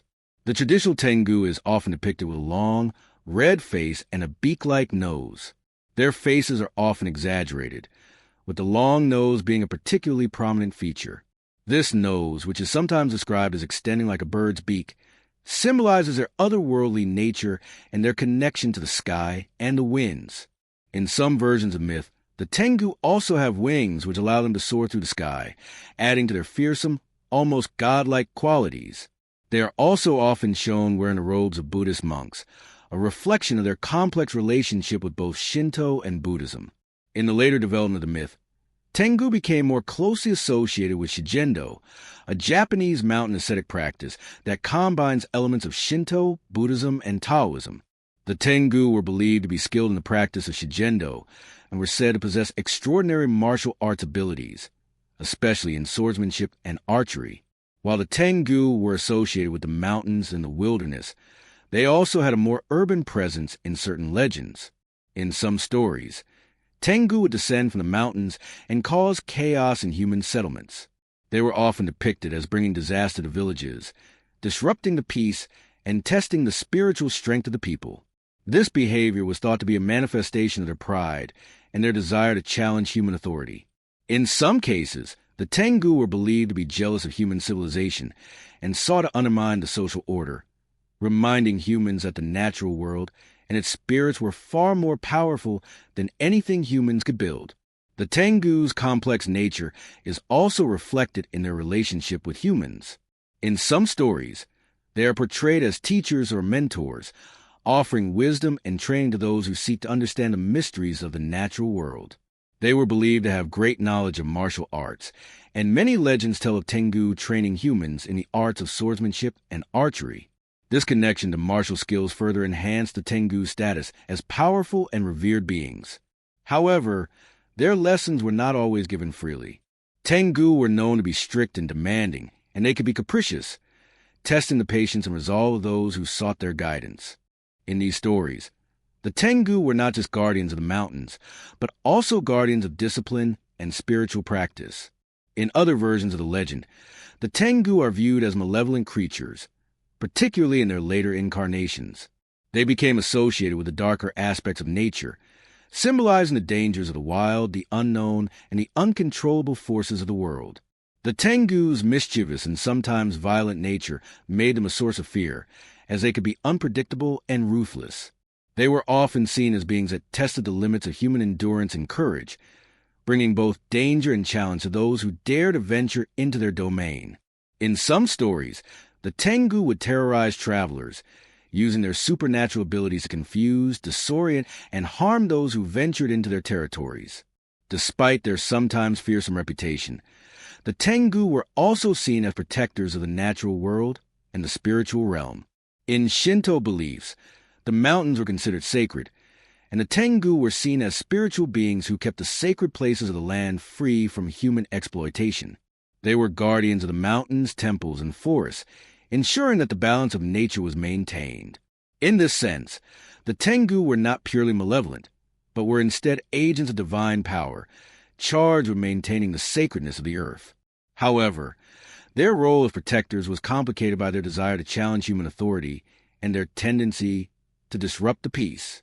This duality made them both revered and feared, as they represented the forces of nature that could either nurture or destroy. In modern times, the Tengu have become iconic figures in Japanese folklore, appearing in a wide range of media, from traditional theater to modern films, manga, and video games. They are still depicted as powerful beings with the ability to shapeshift, control the wind, and practice martial arts. Their image has evolved over time, with modern interpretations emphasizing their bird-like qualities, such as their beaks, wings, and talons, while also retaining their connection to the mountains and the natural world. The Tengu's complex nature as both guardians and tricksters continues to make them one of the most enduring and intriguing figures in Japanese folklore. At their core, the Tengu are a reflection of the tension between civilization and nature. They embody the power and unpredictability of the natural world, a reminder that humanity is always at the mercy of forces beyond its control. The Tengu's role as guardians of sacred places underscores the importance of maintaining a respectful relationship with nature, while their trickster qualities serve as a reminder that the natural world cannot be fully tamed or understood. In this sense, the Tengu are not just mythological creatures, but are symbolic of the eternal struggle between human civilization and the untamed wilderness, a balance that must be respected in order to avoid the wrath of the gods. The Tengu's duality, as both protectors and destroyers, also speaks to the complexity of human existence. Just as the Tengu can both guide and punish, so too can the forces of nature be both life-giving and destructive. The Tengu's role in folklore, then, is not just to evoke fear, but to remind people of the fragility of life, the power of nature, and the importance of respect and humility in the face of forces far greater than themselves. Their image as both human and bird, both wise and dangerous, makes them one of the most fascinating and enduring symbols in Japanese mythology, embodying the eternal struggle between man, nature, and the supernatural. In the eerie world of Japanese folklore, the Yurei are among the most well-known and unsettling spirits. These restless ghosts, born from the sorrow or anger of the living, are the embodiment of unresolved emotions and unfinished business. Unlike many Western depictions of ghosts, which are often presented as the souls of the deceased who cannot move on, the Yurei are often linked to specific emotional turmoil, a haunting reminder of the painful and often tragic circumstances under which they died. The Yurei's existence is a profound reflection of the Japanese belief that life and death are intricately connected, and that death does not necessarily bring closure or peace, especially if the death was untimely or unjust. The concept of the Yurei has deep roots in Japanese culture, particularly within the framework of Shinto and Buddhist beliefs. Both of these spiritual traditions emphasize the importance of maintaining harmony between the living and the dead, but they also acknowledge that certain spirits can become lost or unsettled, unable to move on to the afterlife. The Yurei are precisely these lost souls, spirits trapped in the human world due to their inability to let go of their emotions. The most common emotions that give rise to the Yurei are sorrow, vengeance, and despair. When someone dies before their time, or when they suffer a death that is violent or unfair, their spirit may linger, filled with anger or sadness, unable to find rest. The appearance of a Yurei is often hauntingly tragic. They are typically depicted as pale, gaunt figures with long, disheveled hair that covers their faces, and their clothing is often at the time period in which they died, usually a white funeral kimono. Their movements are slow and unnatural, and they often appear barefoot, as though they wander without purpose or direction. One of the most distinctive features of a Yurei is their absence of feet, symbolizing that they are no longer fully connected to the physical world. In some depictions, their eyes may be wide open and unseeing, filled with a hollow, otherworldly gaze that suggests their soul is trapped in a state of limbo. Their very appearance evokes a sense of sadness and horror, as they are not just dead, but caught between life and death, trapped in a perpetual state of longing. The origins of the Yurei often lie in the emotional pain or injustice of their deaths. One of the most famous examples of a Yurei is the tale of Oiwa, the vengeful ghost of a woman whose husband betrayed her. In the story, Oiwa is poisoned by her husband, who desires to marry a younger woman. As the poison slowly disfigures her face and body, she becomes a grotesque figure of suffering, and her once beautiful appearance is turned into a horrific mask of pain. Oiwa's tragic death is marked by her intense anger, and she returns as a Yurei, seeking vengeance on her husband and anyone who has wronged her. Her ghost is said to have appeared in the form of a decayed and horrifying visage, and her haunting serves as a warning to those who seek to harm others for selfish gain. Another example of a Uri story is that of the famous ghost of the woman in the well, who is often depicted as a tragic figure caught in an endless cycle of suffering. The Uri of this woman is said to haunt a well where she was once thrown to her death, and her spirit emerges at night, dragging people into the well with her, seeking to drag them down to the depths of despair. Like Oiwa, this spirit's origins lie in a violent death, one marked by cruelty and injustice, and she returns as a Uri, seeking retribution on the living. These kinds of stories are not just about ghosts seeking revenge, but are also allegories about the emotional and spiritual scars left by acts of betrayal and cruelty. The Uri's role in Japanese culture goes beyond simple horror. They serve as a reminder of the complex relationship between the living and the dead. In traditional Japanese belief, the dead must be properly mourned and respected in order for their spirits to find peace and move on to the afterlife. Rituals such as the Obon Festival are held every year to honor the dead and ensure that their spirits are guided back to the afterlife. However, when these rituals are neglected, or when the dead are not given proper respect, their spirits may become restless, leading to the emergence of the Uri. This belief in the importance of honoring the dead and maintaining harmony between the living and the spirit world is central to Japanese attitudes toward death and the afterlife. In many stories, the Uri is a tragic figure who is unable to pass on peacefully because of the lack of closure or because of the emotional pain they experience in life. This theme is often explored in the narrative of the Uri's haunting, where the spirit is unable to rest until they have resolved their anger or sorrow. In some cases, the Uri's appearance is meant to serve as a warning to the living, urging them to avoid making the same mistakes or to seek redemption for the wrongs that have been done. The haunting of a Uri can be seen as a form of justice, a supernatural reckoning for those who have wronged others in life. But the Uri's ultimate fate often depends on whether or not they receive the peace they seek. In some versions of the legend, the Uri is a spirit who has been appeased or exorcised, either through ritualistic prayers or by the living acknowledging the wrongs that have been done. The Uri's anger and sorrow are soothed, and they are finally able to pass on to the afterlife.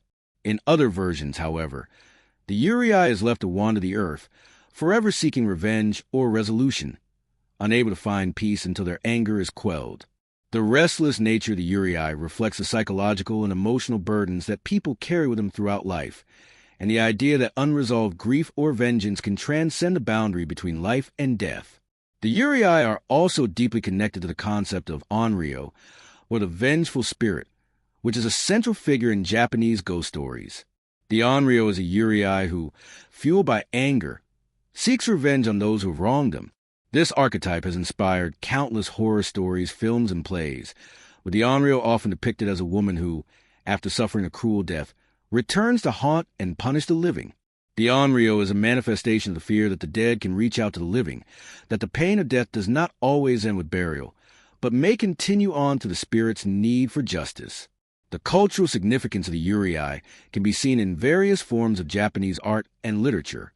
Ghost stories, particularly kabuki plays and ukiyo-e prints, often feature depictions of Uri, with images of long-haired women in white funeral garments, wandering through forests, graveyards, or abandoned buildings. These images are meant to evoke a sense of melancholy and sorrow, emphasizing the tragic nature of the Uri's existence. The Uri's appearance in art serves as a constant reminder of the fragile nature of life and the potential for suffering that comes with untimely death. Even in modern Japanese media, the image of the Uri continues to be a powerful symbol, with characters like Sadako from The Ring embodying the same restless, vengeful spirit of the Uri. The Uri's place in the broader context of Japanese spirituality is also significant. In Shinto, there is a belief in the animistic nature of the world, where spirits, kami, inhabit everything in nature, from trees to mountains to rivers. When humans die, their spirits must be properly respected and honored in order to ensure they find peace in the afterlife.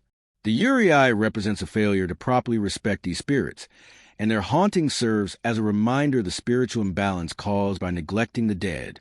This belief is tied to the larger concept of kami and the delicate balance between the living and the spiritual realms. The Uri is a manifestation of that imbalance, and their restless wandering is both a warning and a reflection of the human desire for closure and resolution in the face of death. The Yurei, as a figure of both horror and sorrow, continues to capture the imagination of people around the world. Their stories speak to the universal themes of love, loss, and vengeance, as well as the idea that death is not the end, but rather a transition that may be fraught with unresolved emotions and lingering attachments. As spirits caught between worlds, the Yurei embody the fragility of life, the persistence of unresolved grief, and the powerful forces of the supernatural. In their haunting presence, they remind us that the dead may not always stay silent, and that the emotions of the living can transcend the boundary of death itself, manifesting as restless spirits that wander in search of peace, justice, or simply acknowledgement of their suffering. The Joragumo, or binding bride, is one of Japan's most chilling and enigmatic mythological creatures, a being that combines both allure and terror. Often described as a spider with the ability to transform into a beautiful woman, the Joragumo is a creature that embodies the darkest aspects of deception, seduction, and danger lurking beneath the surface. While the Joragumo's appearance as a woman can deceive, her true form is that of a monstrous spider, her spider nature often serving as a metaphor for the hidden dangers that people, especially men, may encounter in the world. The legend of the Joragumo has endured through the centuries, not only as a ghostly myth, but also as a powerful allegory about the dangers of unbridled desire, manipulation, and the vulnerability of the human soul. The origins of the Joragumo story can be traced to Japan's long tradition of animism and the belief that nature itself is inhabited by spirits, or kami. In traditional Shinto beliefs, the forces of nature are often personified by deities or spirits that represent specific elements, such as wind, water, or trees. Spiders, like other creatures of nature, were believed to have their own spiritual significance. In the case of the Joragumo, the spider's web is an important symbolic tool, representing both the connection between the world of the living and the world of the supernatural, as well as a trap or snare. In many ways, the Joragumo can be seen as a representation of the perilous intersections between the natural world, human desire, and the supernatural forces that govern fate. In its earliest forms, the story of the Joragumo involved a spider that lived in the mountains or forests, preying upon travelers who wandered too far from the beaten path. However, it was in later retellings that the Joragumo's supernatural abilities began to emerge, and her ability to transform into a woman became central to the legend. The Joragumo would often lure men into remote areas with her beauty and charm, using her seductive powers to ensnare them in her web. She would take the guise of vulnerable or innocent woman, usually appearing as a beautiful young woman in a kimono, helpless and in need of assistance. In some versions of the story, she would use her beauty to make herself irresistible, drawing men into her lair, where they would become her prey. Once the Joragumo had lured her victim close, the transformation would take place. The beautiful woman would shed her human form, revealing her true nature as a giant spider with deadly fangs and sharp legs.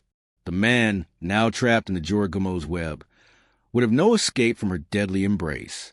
In some versions of the story, the Joragumo would drain the life force of her victims, sucking them dry of their blood, while in others, she would simply devour them entirely, leaving behind nothing but bones or, sometimes, an eerie silence.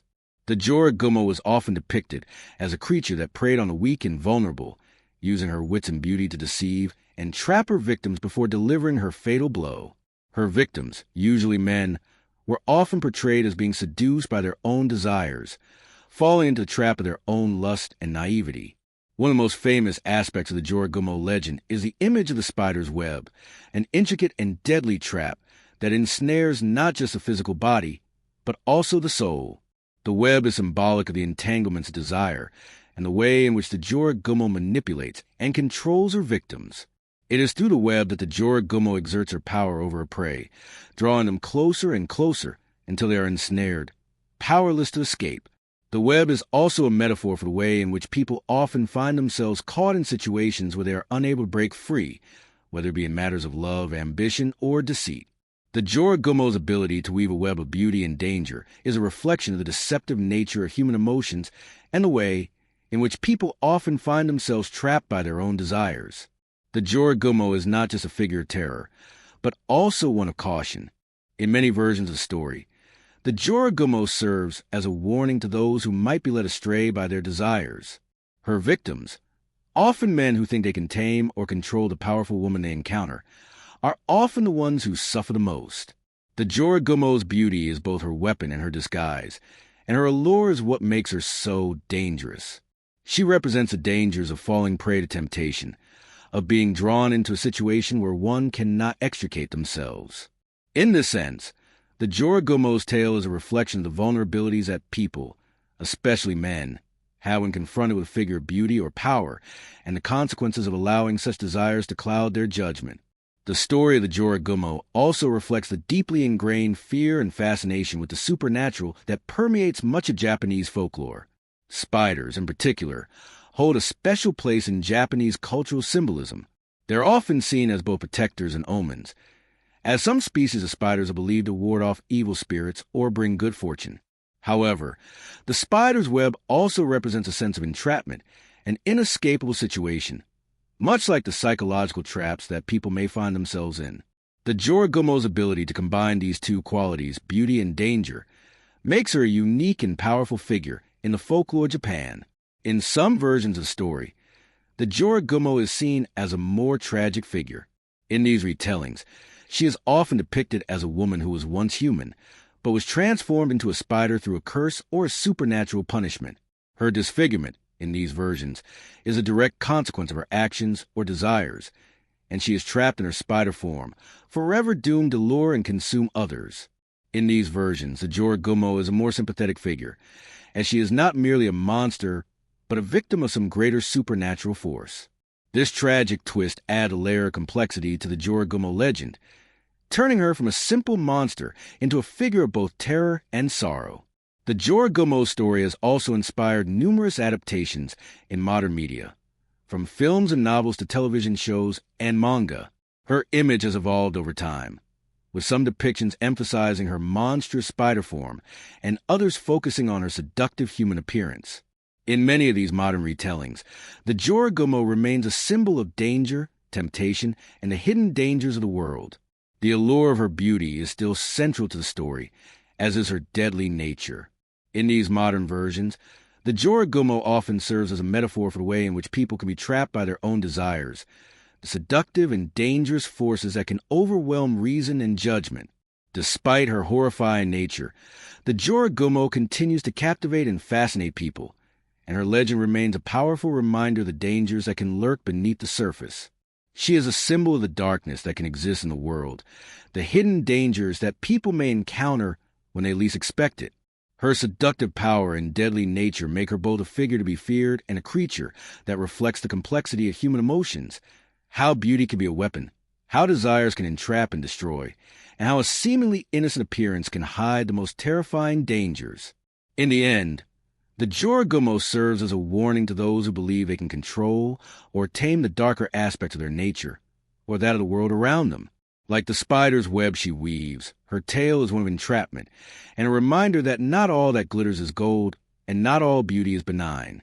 The Rokuro-kubi is one of the most unsettling and bizarre creatures in Japanese folklore. These shape-shifting monsters are a unique blend of horror and intrigue, embodying the unsettling fear of the unknown and the grotesque. At first glance, the Rokuro-kubi might appear to be ordinary human beings, but as night falls, they transform into something far more terrifying. With the ability to stretch their necks to unnatural lengths, these creatures blur the line between human and monster, showcasing the uncanny fear of transformation and loss of control. The tale of the Rokuro-kubi is a chilling reminder of the unpredictable nature of the supernatural, and it serves as a metaphor for human transformation, both physical and psychological, that can occur when one is consumed by darker impulses. The origins of the Rokuro-kubi legend are not fully understood, but the creature's name and its traits can be traced back to Japanese folklore's obsession with shape-shifting and the ability of supernatural beings to alter their form. The name Rokuro-kubi is derived from two Japanese words, rokuro, which means mill, and kubi, meaning neck. The term alludes to the creature's most disturbing ability. Its neck can stretch or elongate, much like a mill turning in a continuous, grinding motion. In many stories, the Rokuro-kubi is depicted as a woman by day, leading a normal life, but at night, her body transforms and her neck grows long, enabling her to spy on others scare children, or, in some cases, even kill. This terrifying transformation serves as a chilling reminder of how the ordinary can turn monstrous when the supernatural intervenes. The Rokuro Kubi's day-to-day existence is deceptive. By daylight, they resemble normal humans, going about their daily routines, interacting with the people around them without giving any indication of the horrors they unleash once the sun sets. They are often portrayed as women, sometimes as the wives or daughters of unsuspecting men, or even as ordinary villagers who, for some reason, have been cursed to live dual lives. By day, the Rokuro Kubi may seem kind-hearted and gentle, but as night approaches, their true nature begins to emerge. As the shadows lengthen, their physical transformation becomes apparent. Their necks begin to stretch, sometimes growing several feet in length, allowing them to peer into windows, reach across rooms, or even slither into places where their human form could never go. In many legends, the Rokuro Kubi is driven by a dark, almost insatiable curiosity, which compels them to stalk and observe others at night. They are often seen looking through windows or following travelers in the dead of night. Their elongated necks make them expert observers, allowing them to peer into the lives of others without ever being detected. In some versions of the tale, the Rokuro Kubi's transformation is not limited to the neck. Her body may also take on more grotesque form, with sharp claws, glowing eyes, and other monstrous traits that emphasize her departure from a human world. The Rokuro Kubi's true nature is one of both allure and terror, as she lures victims through her seemingly harmless human form, only to reveal her monstrous side when it's too late to escape. In addition to their terrifying physical transformations, Rokuro Kubi are often said to have a disturbing ability to speak in a voice that does not match their physical form. In some versions of the legend, their voices may be unnaturally deep or unsettlingly high-pitched, making them even more eerie and nightmarish to encounter. The Rokuro Kubi's ability to stretch her neck gives her the advantage of being able to invade spaces without being noticed, leading to a pervasive sense of paranoia and fear. She is a figure of psychological horror as much as physical terror. Her presence represents the invasion of one's privacy, the violation of personal space, and the fear of unseen forces lurking just beyond one's control. The origins of the Rokuro Kubi's curse vary across different regions and stories. In some versions, the Rokuro Kubi is a human who has been cursed for some transgression or mistake, such as a moral failing or an act of greed. The curse that causes her transformation could be a punishment for some wrong, and her monstrous nature serves as a form of divine retribution. In other versions, the Rokuro Kubi is a supernatural creature from the very beginning, born of spirits or otherworldly forces that shapeshift for reasons that are often unclear.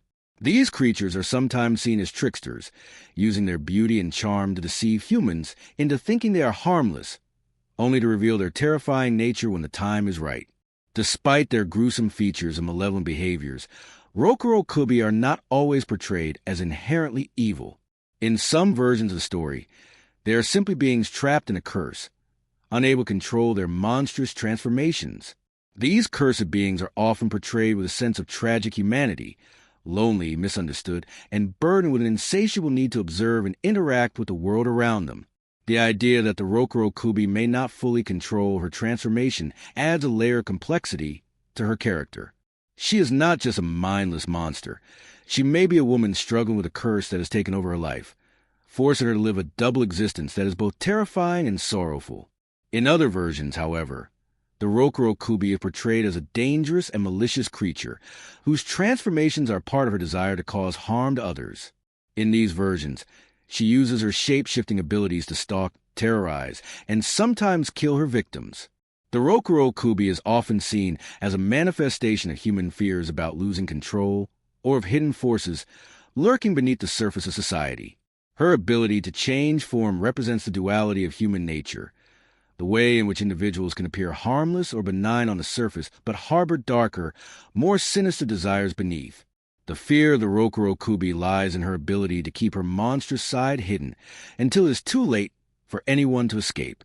The Rokuro Kubi is also a figure that reflects certain fears in Japanese culture. In the past, Japan was a society in which the concept of public and private spheres was of great importance. The idea of a creature that could invade one's private space without warning, lurking just outside of sight, taps into fears of invasion and violation. Her ability to extend her neck and peer into windows symbolizes the ways in which people feel watched or judged, and the terrifying realization that there may be forces beyond their control that are spying on them or waiting to strike. This theme of invasion of privacy is a deeply rooted anxiety in many cultures, but the Rokuro Kubi takes it to an extreme, symbolizing the worst fear of the unknown and the hidden dangers that lie just beneath the surface of everyday life. Over the years, the Rokuro Kubi has evolved in both traditional and modern media. While her legend has its roots in classical Japanese horror, she has continued to appear in contemporary films, manga, and television, often with new twists and variations on her original form. In these modern adaptations, the Rokuro Kubi is sometimes depicted in a more sympathetic light, with her transformation as a metaphor for the darker aspect of human nature or the consequences of repression and isolation. In other modern retellings, the Rokuro Kubi remains a terrifying figure, a shape-shifting monster who preys upon the unwary and embodies the fear of the unknown. One of the most intriguing aspects of the Rokuro Kubi myth is her duality. She is both human and monster, curse and free, victim and villain. This duality allows her to operate on multiple levels, appealing to both psychological and physical fears. She is a figure that blurs the line between reality and the supernatural, making her both familiar and deeply alien. The Rokuro Kubi challenges the boundaries of what is considered normal or acceptable, revealing the darker side of human nature and the fears that can arise when one loses control. The fear that the Rokuro Kubi represents is timeless. She is a creature that embodies the fear of the hidden, the terrifying transformations that lie just beneath the surface of ordinary life, and the dangers that come when one is unable to escape their past or their darker impulses. Whether she is portrayed as a tragic figure or a malevolent monster, the Rokuro Kubi remains one of the most unnerving and haunting figures in Japanese folklore, a reminder of the horrors that can lurk in the shadows of our own world. The Nurera is one of the most peculiar and enigmatic creatures in Japanese folklore, a supernatural being that has captivated imaginations for centuries. Unlike the terrifying monsters and vengeful spirits often seen in Japanese mythology, the Nurera does not seek to harm or frighten through brute force or obvious malevolence. Instead, it relies on subtlety, deception, and a master of disguise to unsettle and confuse. Often depicted as an old man with a large, bald head and an exaggeratedly long nose, the Nurera most distinguishing feature is his ability to blend seamlessly into human society, masquerading as an ordinary person until it's too late for anyone to realize that something is wrong.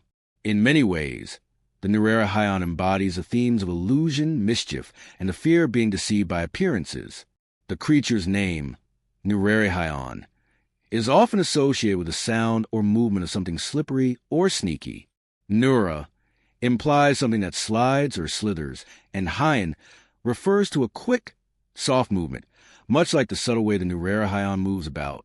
Its very name hints at its elusive and elusive nature, the way it is able to slip unnoticed into spaces it should not occupy, often causing confusion and unease in its wake. The Nurera has the ability to wander through homes, enter private spaces, and sit at the head of the household without anyone noticing that anything is amiss. Its presence is a reminder of the vulnerability of human perception and the way in which the supernatural can infiltrate even the most ordinary lives. Though the Nurera appearance is often depicted as that of an old man with bulbous head, an unsettlingly long nose, and wide, expressionless eyes, this form is just one of many it may take. In some stories, it is shown wearing a simple kimono, walking through a household as though it were a regular guest, causing confusion among the family members. Its ability to adopt human-like features and disguise itself as an ordinary person makes it one of the most dangerous creatures in the folklore, not because of its physical strength or malicious intent, but because it represents the fear of losing control over one's own environment. The Nurera skill at disguise taps into the unsettling notion that something in one's home, something ordinary, might not be what it seems. It forces a reconsideration of what is familiar and challenges the boundaries between the normal and the supernatural. In many versions of the legend, the Nurera is not portrayed as a malicious or evil spirit, but as a mischievous being, one who enjoys tricking people and causing mild discomfort through its pranks. It has a tendency to sneak into homes of unsuspecting people, quietly wandering through rooms, sitting down at tables, and even stealing food. It is not an outright destructive or malevolent being, but leaves behind an uncanny feeling of disquiet. The presence of a Nurera in a household is often described as an almost imperceptible disturbance. Things seem out of place, or the household feels off-kilter, but no one can quite put their finger on what is wrong. This unease is what makes the Nurera such a powerful and disturbing figure in folklore. The creature doesn't need to be a source of physical terror to be effective. Instead, its greatest power lies in its ability to unsettle the human mind, creating confusion and anxiety in spaces where people should feel safest. The origins of the Nurera legend are somewhat unclear, as the creature appears in various forms across Japanese folklore, and its myth has evolved over time. Some versions of the story suggest that the Nurera is an ancient being, one that has existed since the time of Japan's early spiritual traditions, such as Shinto.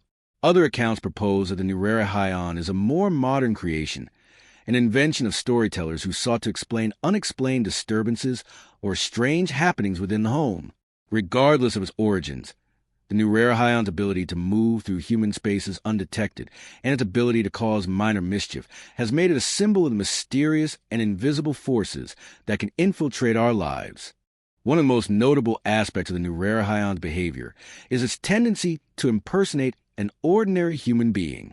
In many stories, it is described as entering a home and acting as though it belongs there, sitting at the head of the family table or taking over the authority of the household. In some accounts, the Nurera may even speak, offering advice or making comments, all while maintaining a perfectly normal and respectful demeanor. However, it is only when the creature is observed more closely that its true nature is revealed. Those who are able to see the Nurera for what it truly is often describe it as an unnerving figure. Its features are distorted, its movements unnatural, and its appearance uncanny. This dissonance between its outward human form and its true nature is what makes the Nurera so disturbing.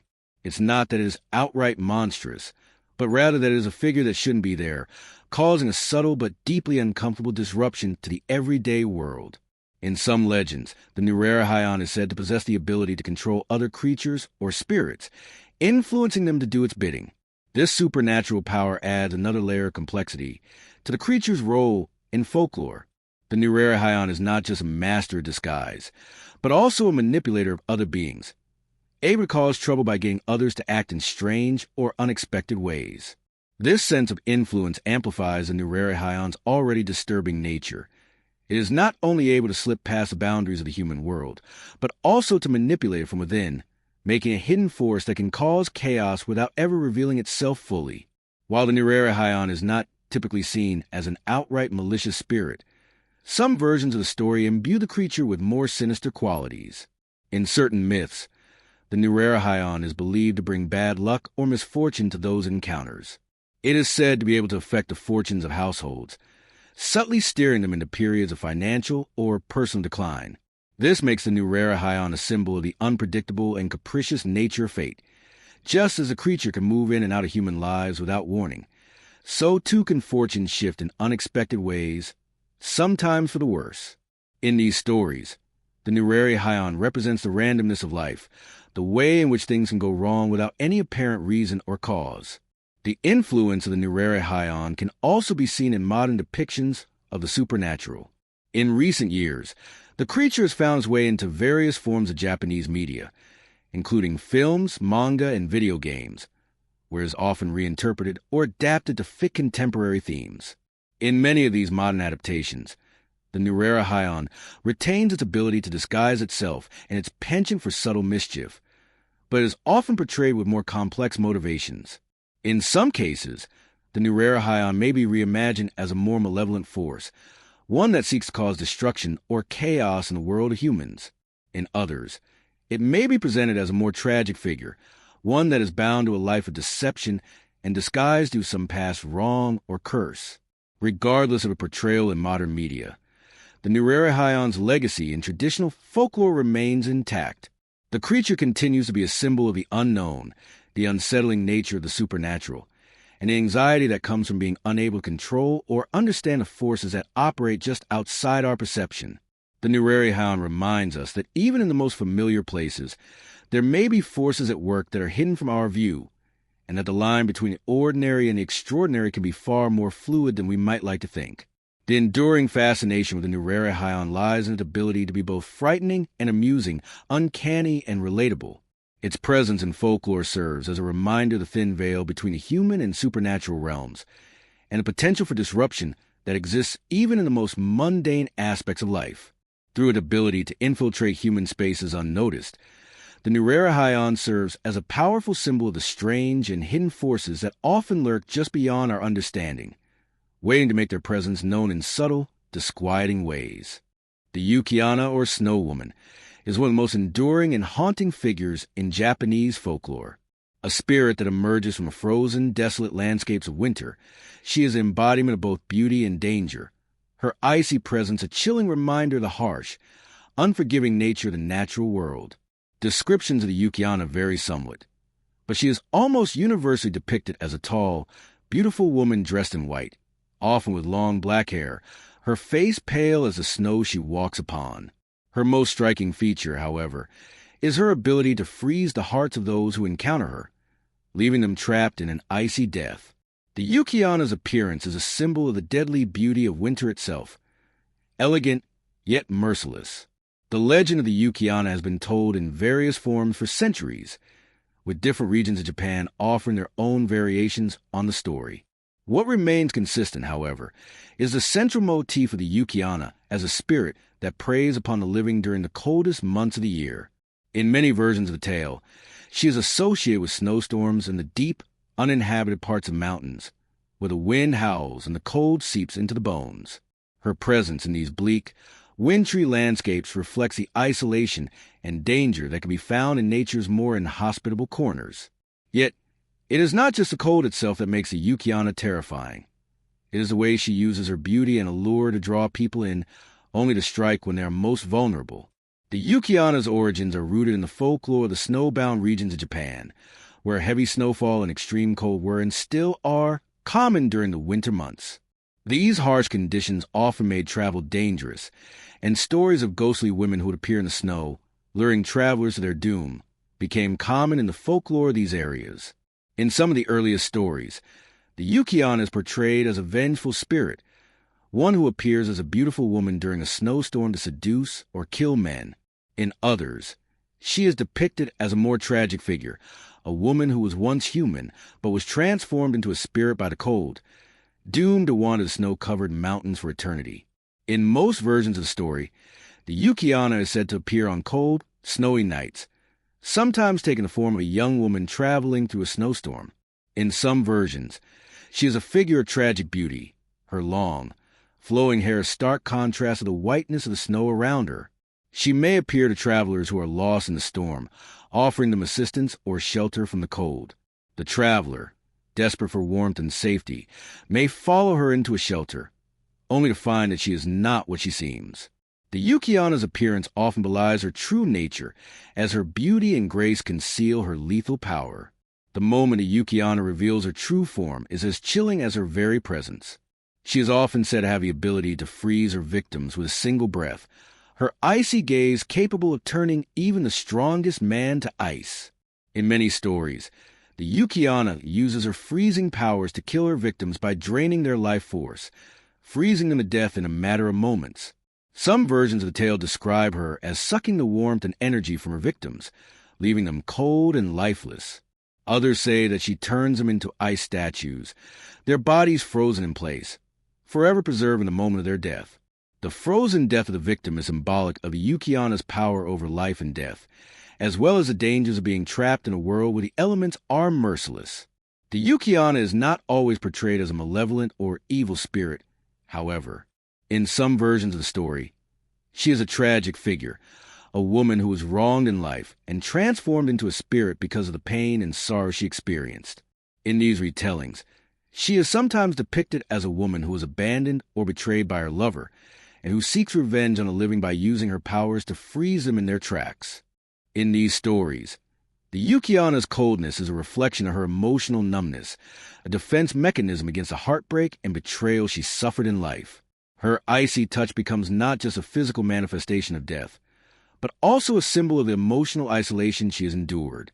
In other versions, the Yukiana is more of a neutral figure, neither wholly malevolent nor benevolent, but simply a force of nature. She represents the cold, the winter, and the dangers that come with it.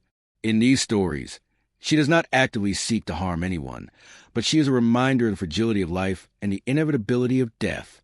The Yukiana's encounters with humans may seem random or capricious, with some victims falling prey to her powers while others are spared.